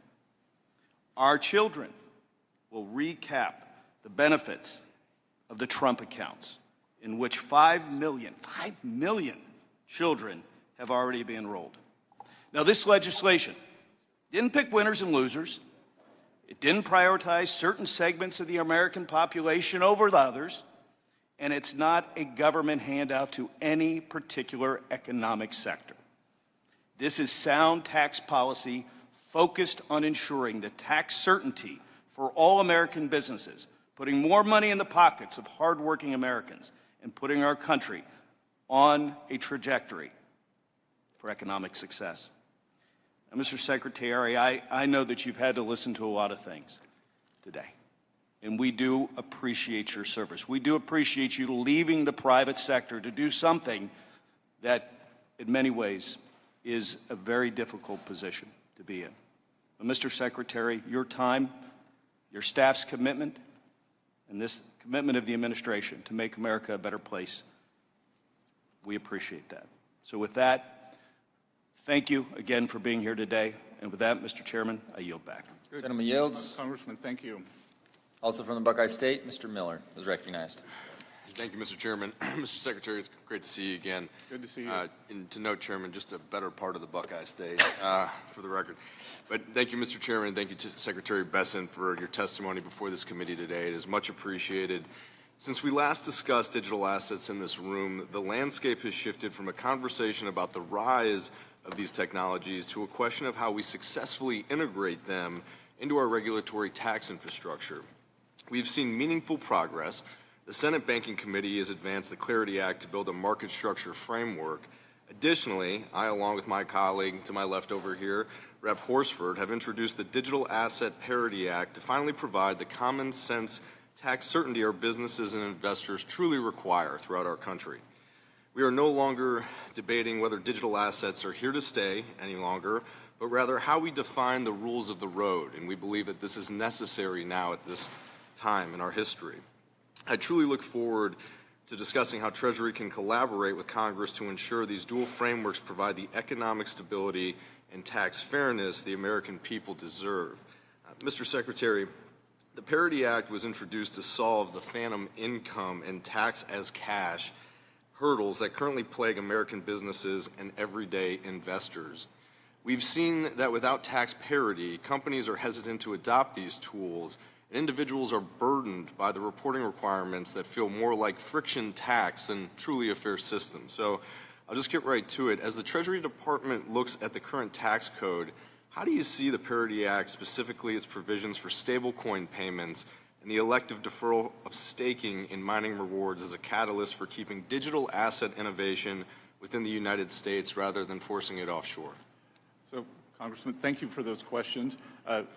This administration and Treasury's goal is to onshore digital assets, both because the innovation that we're seeing and U.S. standards and practices. So we would like to work with both of you on this to perfect the right balance between how this should be done. But I do think, look, whenever we get to these new technologies, there is an adjustment period. We have to think about them in a different way.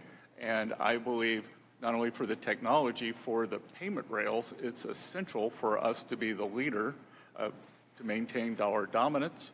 And we want to have the best standards in the U.S. that we can export to the rest of the world. So we'd be happy to work with you on that.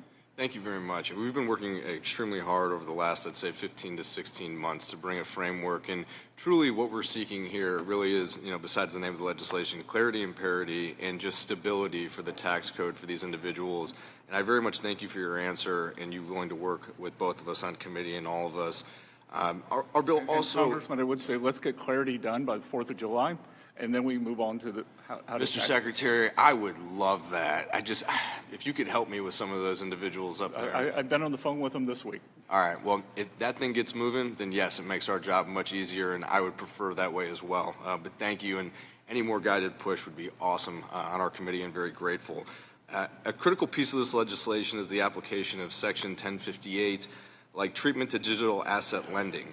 If the Treasury Department were to formally recognize digital asset lending as analogous to the securities lending covered under Section 1058, what is your assessment of the impact on the domestic market liquidity? And specifically, does Treasury agree that extending this established tax treatment of non-recognition is one of the most efficient levers to move digital assets from a speculative asset class to a functional, transparent part of our institutional financial infrastructure?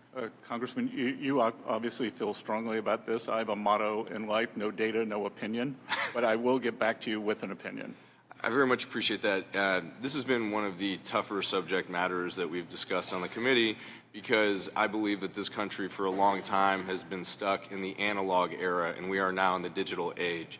And, this framework altogether just provides guidelines and stability for the cryptocurrency network within our country. And I appreciate, you saying you'll work with us, but I truly believe now is the right time for this, with President Trump and the Federal Crypto Reserve and him wanting, the United States to be the crypto capital.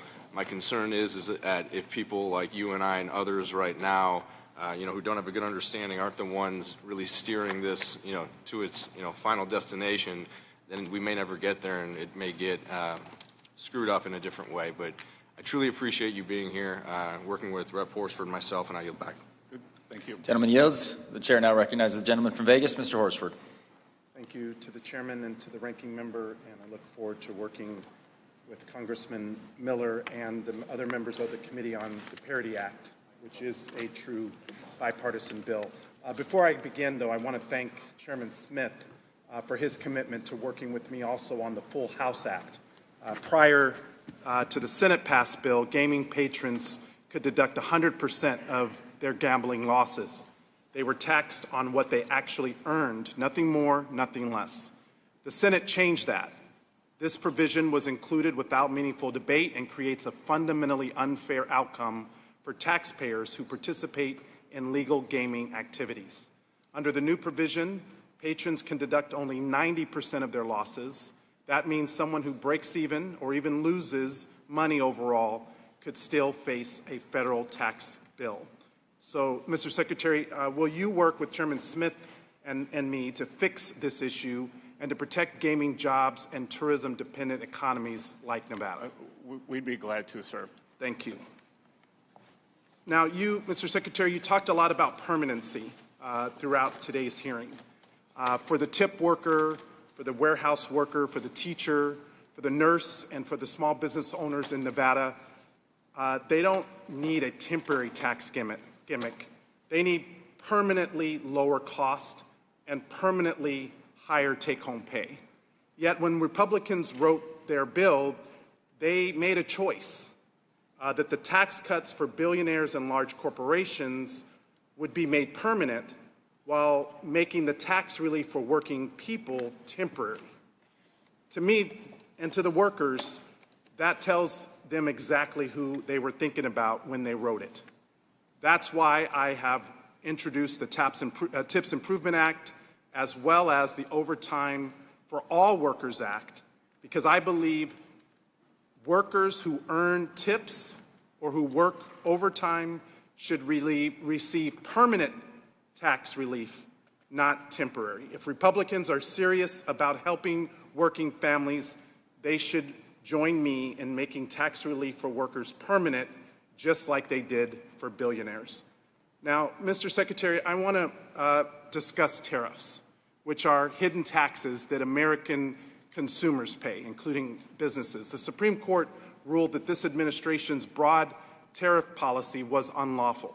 But American families already paid the price. Small businesses paid it through higher costs. Consumers paid it through hidden higher prices. And according to the Yale Budget Lab, the average household paid roughly $1,800 more because of these tariffs. So at a time when you talk about giving relief to workers, temporary relief. On the other hand, they are feeling the effect of higher prices. So let me ask you directly, do Americans deserve refunds for money collected through tariffs that the Supreme Court ruled illegal? Yes or no? Congressman, the American people had the money. It was in the U.S. Treasury, and it didn't take it away. Do you agree that they deserve the money back that the Supreme Court ruled is illegal? Yes or no? It's not a yes or no question, because every Democratic Attorney General applied the Supreme Court ruled that they were illegal, Mr. Secretary. I know, but they applied for them to go back to the companies. So do the companies deserve the money back? To the payers of record. So do they deserve their money back? That is a issue for the Customs and Border Patrol. No. Mr. Secretary, while the Homeland Security Act of 2002 may have transferred a number of custom functions from Treasury to DHS, Treasury retains oversight over trade policy and the protection of revenue functions.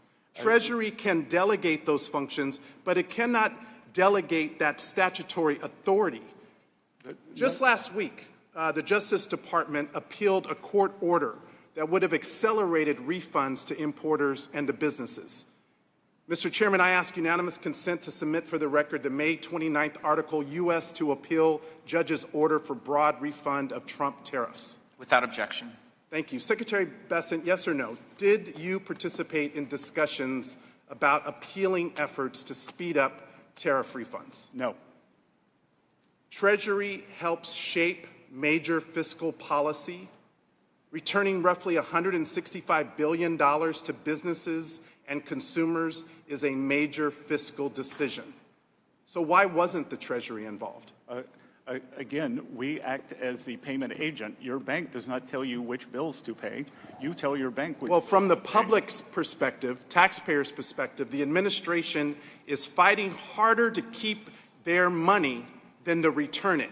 That's why I've introduced the Relief Act, to give automatic refunds within 90 days to the people who paid the tariffs.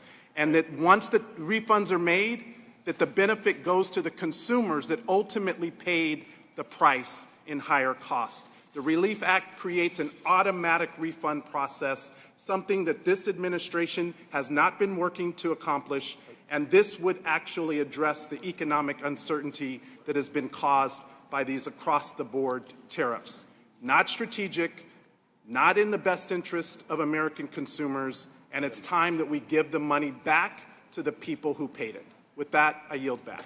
And many foreign companies, and I think we're going to see that the payers of record, many of them are overseas entities. So, well, Mr. Secretary, families in America don't experience the economy through GDP reports or stock market indexes. They experience it through rent and groceries. They experience it through utility bills. Tariffs? Because they're paying. That's exactly right. What does it have to do? It has to do with the average family not being able to meet their monthly budget obligations, because this administration is so aloof to the reality that the majority of Americans are facing. Mr. Bean. Thank you very much, Mr. Chairman. Good afternoon to you. Good afternoon, Ways and Means. Good afternoon, Mr. Secretary. Welcome back to Ways and Means. 4 hours ago is when this hearing started.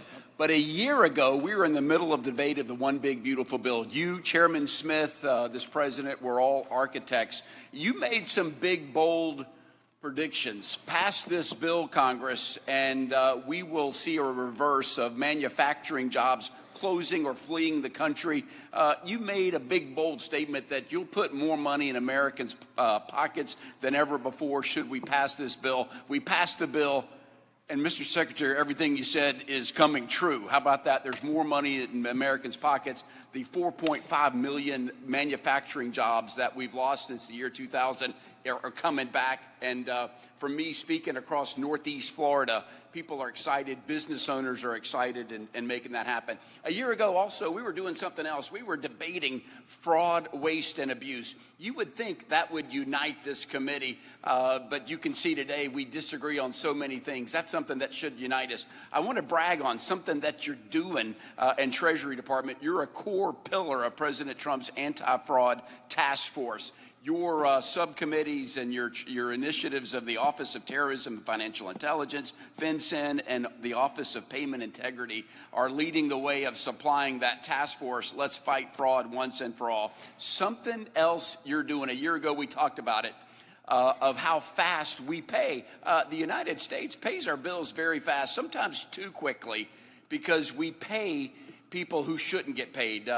Scammers don't have to rob banks anymore. They can just bill the United States. We pay them, and then this pay and chase, we figure it out. So you and I, do you know this? You and I and your team have created a bill to codify what you're doing now, which is to verify, to use the data and statistics to making sure it's a legit bill, that it hasn't been paid by anybody else. So hats off to you. What else can we do, Mr. Secretary, to assist you? Maybe it's just get out of the way to assist you in fighting fraud. Congressman, you are exactly right. That once money goes out the door, that anything other than a partial recovery is unlikely. I was out in Minneapolis and saw what was going on there, and I think in terms of the U.S. is a high-trust society, and in terms of the maintaining the trust that American citizens or that we have in each other and our visitors, it's important to prosecute, and of course to prosecute, but the recoveries are going to be very small. It's almost, they're bad guys. They hide and chase. So your efforts, don't give up on our bill that's in Mr. Comer's committee. I'm still lobbying it. You weighing in would be a big deal. You're already doing it, but we want to codify it. It's the best practice of paying our bills. Scammers also are targeting older folks and Americans. They're these scam calls, spam and scam calls. I get 8 to 10 a day. Now, the FTC, it's already against the law. We put your number on the do not call list. I want to plant a seed with you. The FTC is responsible for it. It's against the law. But what if they don't have the teeth or muscle that Treasury has? I want to plant the seed with you. What do you think about the idea of Treasury getting involved and chasing and kicking out these scammers that are calling us? What do you think, Mr. Secretary? We are, Congressman. FinCEN is actively involved, and many of these come from overseas. Right, and you've got the tools to go after them. So we've worked very well with the FBI in Southeast Asia to break up these, I think they're called scammer cities. Amen. And a lot of it comes out of, a huge amount out of North Korea, and unfortunately, many of our seniors, I think 1 out of every 3 seniors has been the subject of a financial scam that averages about $300. There's a special place in the afterlife for anybody that rips off an older American or anybody old. I hate that. Mr. Secretary, we still have to solve health care. That's something that maybe we do agree on. Both sides of the aisle says we have to do better. What if Americans took charge of their own health care by having the money to do so? I've got a bill, HSAs for all, health savings account, where people, just like their retirement, they can put money aside for health expenses to make that happen. Mr. Secretary, is that bill, is that a good idea or a great idea, the Bean bill of health savings accounts for all? I think it's a great name and a great bill. That's the right answer, Mr. Secretary. And look, when you give people agency, they can tailor it to their own needs. And what we are seeing with the employer credits, where employers can give credits, we're seeing a big uptake in that. Love it, love it. Mr. Secretary, you could be doing anything. Thank you for your service to your country. We appreciate you.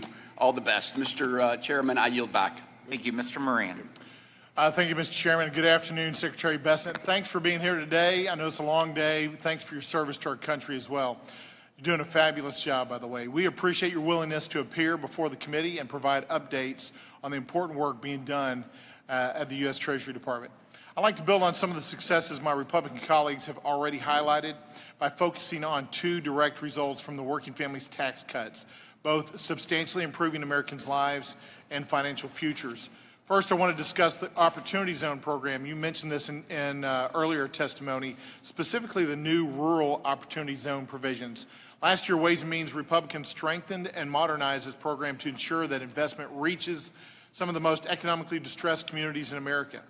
As someone who represents a large rural district in East Texas, I've seen firsthand the challenges that many communities face when it comes to attracting capital, creating jobs, and expanding economic opportunity. Too often, rural communities are overlooked despite their tremendous potential. Here's my question. As we move closer to the nomination process, can you walk us through what comes next after census tracts are nominated by the states? I can't do that, sir. I'm happy to have the team get back to yours. We are working with red state and blue state governors, and we're encouraging them to get ahead of it. I had a call, I can't remember if it was yesterday or the day before, with the father of Opportunity Zones, my hometown senator, Senator Tim Scott, and we were talking about, he's a city guy, I'm a country guy in South Carolina, and we were talking, I was telling him what a great move this is for the rural opportunity zones and how it's going to be transformational. Yeah, I agree with you. That's what we see in these provisions as well, that it gives certainty and long-lasting opportunity for economic growth in areas in America where traditionally businesses or investors are looking and saying, you know, I'm not quite sure if I can make that investment there, but this is the incentive that's needed for that. Question number 2 involves the no taxes on overtime provision. I want to turn to this provision because I was proud to help champion this policy because it recognizes a simple principle. Americans who work harder and put in extra hours should be able to keep more of what they earn. We've now learned that more than 29 million filers have claimed that deduction this year, and notably 96% of those taxpayers earn less than $200,000 annually. Here's my question, Mr. Secretary. Do these results demonstrate that this law is delivering meaningful tax relief to working Americans, the men and women who are keeping our economy moving every day, and that the benefits are reaching middle-class families rather than the wealthy, as Democrats have falsely claimed? Congressman, I tell you, someone asked me earlier, why do you do this job? And the highlight is going out and meeting with our hardworking Americans, being out with the people, and whether I'm in Texas, at a barbecue place outside of Dallas, which I enjoyed. I was in an Italian restaurant in Simi Valley near the Reagan Museum this weekend, and that all I hear from both the employees and the employers is what a home run this has been. And you know, I tell you, I told the story earlier. Tax day, April 15th, I was with the president in Las Vegas. He had a big rally, and he asked for, he went through each one of the provisions, and we're in the tip capital of the world in Las Vegas, but it was the no tax on overtime that got the roar of approval over no tax on tips. Yeah, I'm finding the same thing as I go through my district. That's the #1 provision that people are citing to me. It's the American way. If you want to work harder, you should get to keep more of your money. And you know, I think one of the congressmen said, "Well, you know, we've got to let in these workers. We've got to have. What if Americans want to work more and keep more of their money?" That's right. You know, I think that's a concept we need to continue to propagate and find policies that support letting hardworking Americans keep more of their money. We forget sometimes in D.C., and we shouldn't forget this, that it's their money, it's not ours. And I know you know that. I think you're doing, as I mentioned earlier, a great job. We really appreciate it. I want to mention your successful negotiation of the side-by-side agreement that's helping to place the United States in a much stronger and more competitive position in the global tax landscape, digging us out of the Biden tax surrender effectively and really putting us back on the footing we need to get on. So thank you for that work. I know you got a great team behind you as well. Keep up the hard work and let us know what we can do. Thank you. I yield back. Good. Thank you, Congressman. Mr. Snyder. Thank you, and Mr. Secretary, thank you for your patience staying here. I actually want to give you a chance to correct the record on something you said. You earlier commented somewhat offhandedly that the conflict with Iran had ended. Do you truly believe that we are no longer in conflict with Iran and that they are no longer a threat to Israel or allies in the Gulf, that their nuclear program has been destroyed, that they no longer have a ballistic missile program and drone program threatening its neighbors in the region, and that they will no longer sponsor terrorism in the region and around the world? So are you saying you're in agreement with the president's decision to the... You said the conflict was over. I'm asking, do you believe the conflict's over and everything's the copacetic? conflict is on pause. So everything's good with Iran now? No, don't be absurd. I'm asking you to Don't be clarify. absurd. That as the president said yesterday, unless an American life is lost, he does not believe that he will have to restart the kinetic acid. Okay, so I'm reclaiming my time, and I'm just trying to help you clear the record. I'm reclaiming my time, Mr. Secretary. Can you promise, because this is your jurisdiction, that you and the Trump administration are not considering lifting sanctions on Iran as a concession towards opening the Straits of Hormuz? We've made it clear that the Straits of Hormuz, the blockade, is the only thing that will be lifted to reopen the Straits. So no sanctions relief whatsoever? I'm not part of the negotiating team, but I am told by the negotiating team, and I strongly believe that the blockade will be lifted. Okay, and I'm going to just reclaim because there's a lot of things I want to cover. My hope is you'll keep Congress informed of any such considerations if they do come up. Also in your opening remarks, Mr. Secretary, you said Americans have more money in their pockets. That's not what I'm hearing from my constituents. Are you saying the overall cost of living is lower today than it was 16 months ago when you came into office? Because what I'm hearing from my constituents is that the cost of groceries are up. For example, beef, coffee, tomatoes are at record or near record highs. The cost of housing is up. And for too many, the American dream of buying a home is out of reach. I'll let you answer. Healthcare premiums continue to rise, and millions of Americans have either already lost or expect to lose their health insurance altogether because of H.R. 1, the bill you so joyously celebrate. Energy costs, gas for our cars, electricity for our homes are all rising through the roof. And family care, child care, and elder care is prohibitively costly.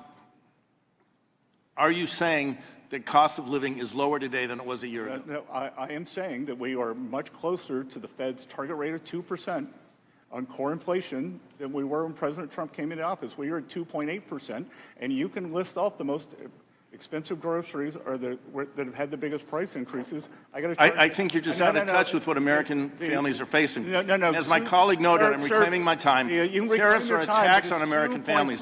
This is my time, Mr. Secretary. This is my time. I will speak. And then 2.5%. Higher grocery prices are taxes on American families. Higher gas and electricity prices are taxes on Democrats should know. Families. No wonder so many people are leaving Illinois. Why don't you come see me in South Carolina? They're not leaving. They're coming to Illinois. Just a simple question, Mr. Secretary. You're saying Illinois doesn't have net outbound migration? All right, let me take it to a different topic, and I know you don't want to address it, but my constituents are outraged and want me to talk to you about the absurd illegal self-dealing settlement between President Trump and his family with the Justice Department and the IRS over which you have jurisdiction. The administration apparently believes that there should be two systems of justice, two sets of laws, one for the president, his family, and his rich friends like you, and one for the rest of us. Nothing demonstrates this more than the so-called settlement with its slush fund for insurrectionists and tax immunity for the president and his family. Mr. Secretary, simple question. Do you believe that there should be only one legal system in this country and that no one, even the president, should be above the law? I believe that no one is above the law, but you all have put the president beneath the law, and you have weaponized the system against him, whether it is the leak of his taxpayer records. His taxes should never be leaked. No taxpayers' information should be leaked. I agree with you on that. But note, let me ask you a separate question. Would you like to apologize to the president right now?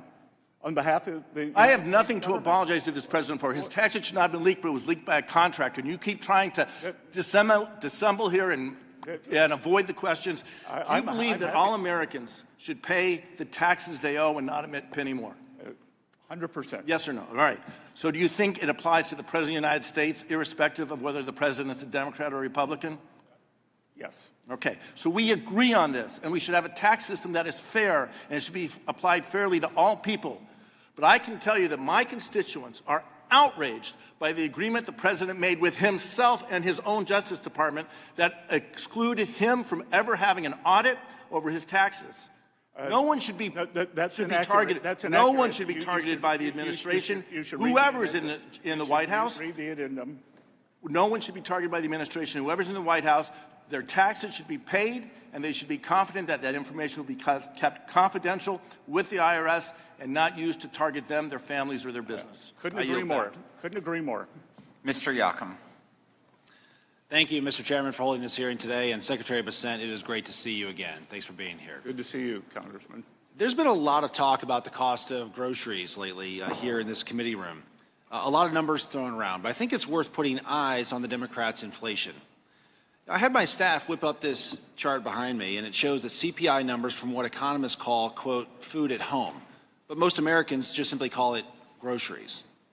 These are the cumulative inflation numbers for the first 16 months of a presidential term, of every presidential term, since 1993. Mr. Secretary, the title most likely gives it away, but I'd like you to just play a little game with me here. Can you guess which one of these lines represents the Biden administration? Oh, probably the one that's red for torching the American people. That would be correct. Well done, Mr. Secretary. It is the red one. 16 months into the Biden administration, or as we now call it, Bidenomics, grocery prices were up almost 12%. That far outpaced anything that any American had seen in recent history. And you can clearly see from the chart that red line is as detached as the Democrats' rhetoric is from reality today on this particular topic. So thank you for playing along here today. Switching gears, let's talk about tax priorities. And Congressman, I would note that the inconvenient truth for this side of the room, food at home, since President Trump came into office, is up 2.5%. That is the half of what it averaged over 4 years of the Biden administration. That's right. And that stands in stark contrast of the 12% that you saw on the chart here a few moments ago. So thank you for pointing that out.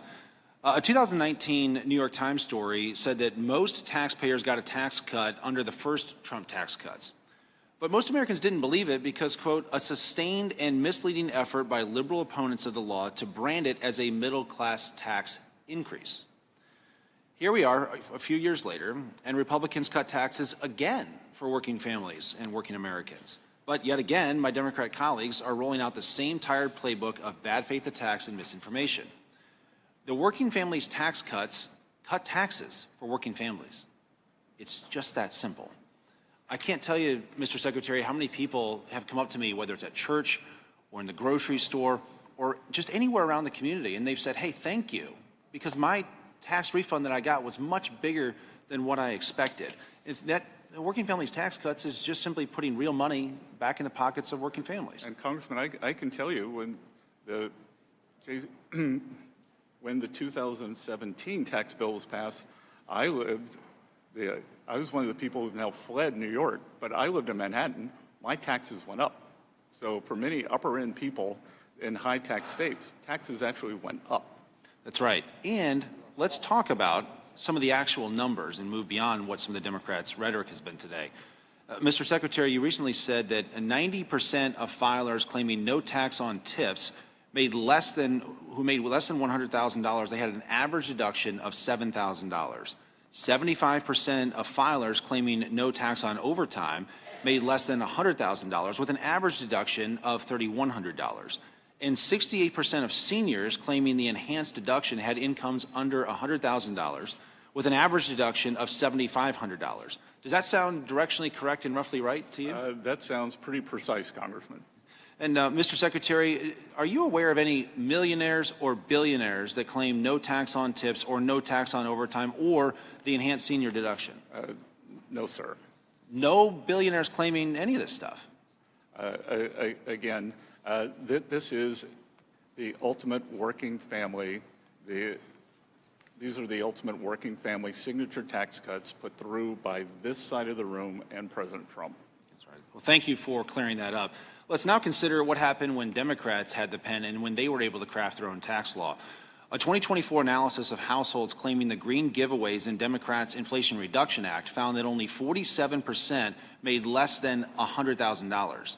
In fact, over a quarter of the households who took those deductions made over $200,000, and households making over $1 million got nearly 100 million taxpayer dollars worth of Democrats' green giveaways. Even Mother Jones had to admit that when it comes to Democrats' green giveaways, quote, working class Americans are missing out. But if you think about it, it kind of makes sense, doesn't it? Mr. Secretary, do you think that a family making less than $100,000 cares more about no tax on tips or putting solar panels on their roof? I think there's no tax on tips or the subsidy for a high-priced EV. And do you think that they would care more about no tax on overtime or solar panels on the roof? Everyone I've spoken to loves no tax on overtime, sir. So while Democrats gave millions to millionaires, and while the Republican working families tax cuts simply cut taxes for working families, is that correct? 100%. Thank you, Mr. Secretary. And Mr. Chairman, I yield back. Thank you, Mr. Swazi. Thank you, Mr. Chairman, and thank you, Mr. Secretary, for sticking it out for over 4 hours here today. We appreciate your time, and we appreciate your service to the nation. Good to see you, sir. So earlier today, Mr. Kelly from Pennsylvania was quoting from Charles Dickens. He said, "It was the best of times, it was the worst of times." Would you happen to know what the name of that book was that came from? Tale of Two Cities. A Tale of Two Cities, which is very appropriate for what I think, see happening at this hearing here today. Yeah, we might say Manhattan and Dallas. I wouldn't say that, but okay. I would. So let's think about it. You said earlier today, and I'm sure you stick by this, the economy is very strong. It is. Okay, so you say it's very strong, but we've heard consistently throughout the course of this day and in reports regularly that over 70% of Americans think the economy is bad and getting worse. Are you familiar with that polling? I am. So that would seem to be a tale of two cities. You saying the economy is very strong, and the people of the United States of America saying the economy is bad and getting worse. Now, the Biden administration, which we've heard a lot from you guys today, I think made a similar mistake to what your administration is making, because the stock market was booming under the Biden administration. There was job creation under the Biden administration. Unemployment was low under the Biden administration. And the stock market is booming under this administration. That's true. And unemployment remains relatively low, and there is some, but much reduced, job creation.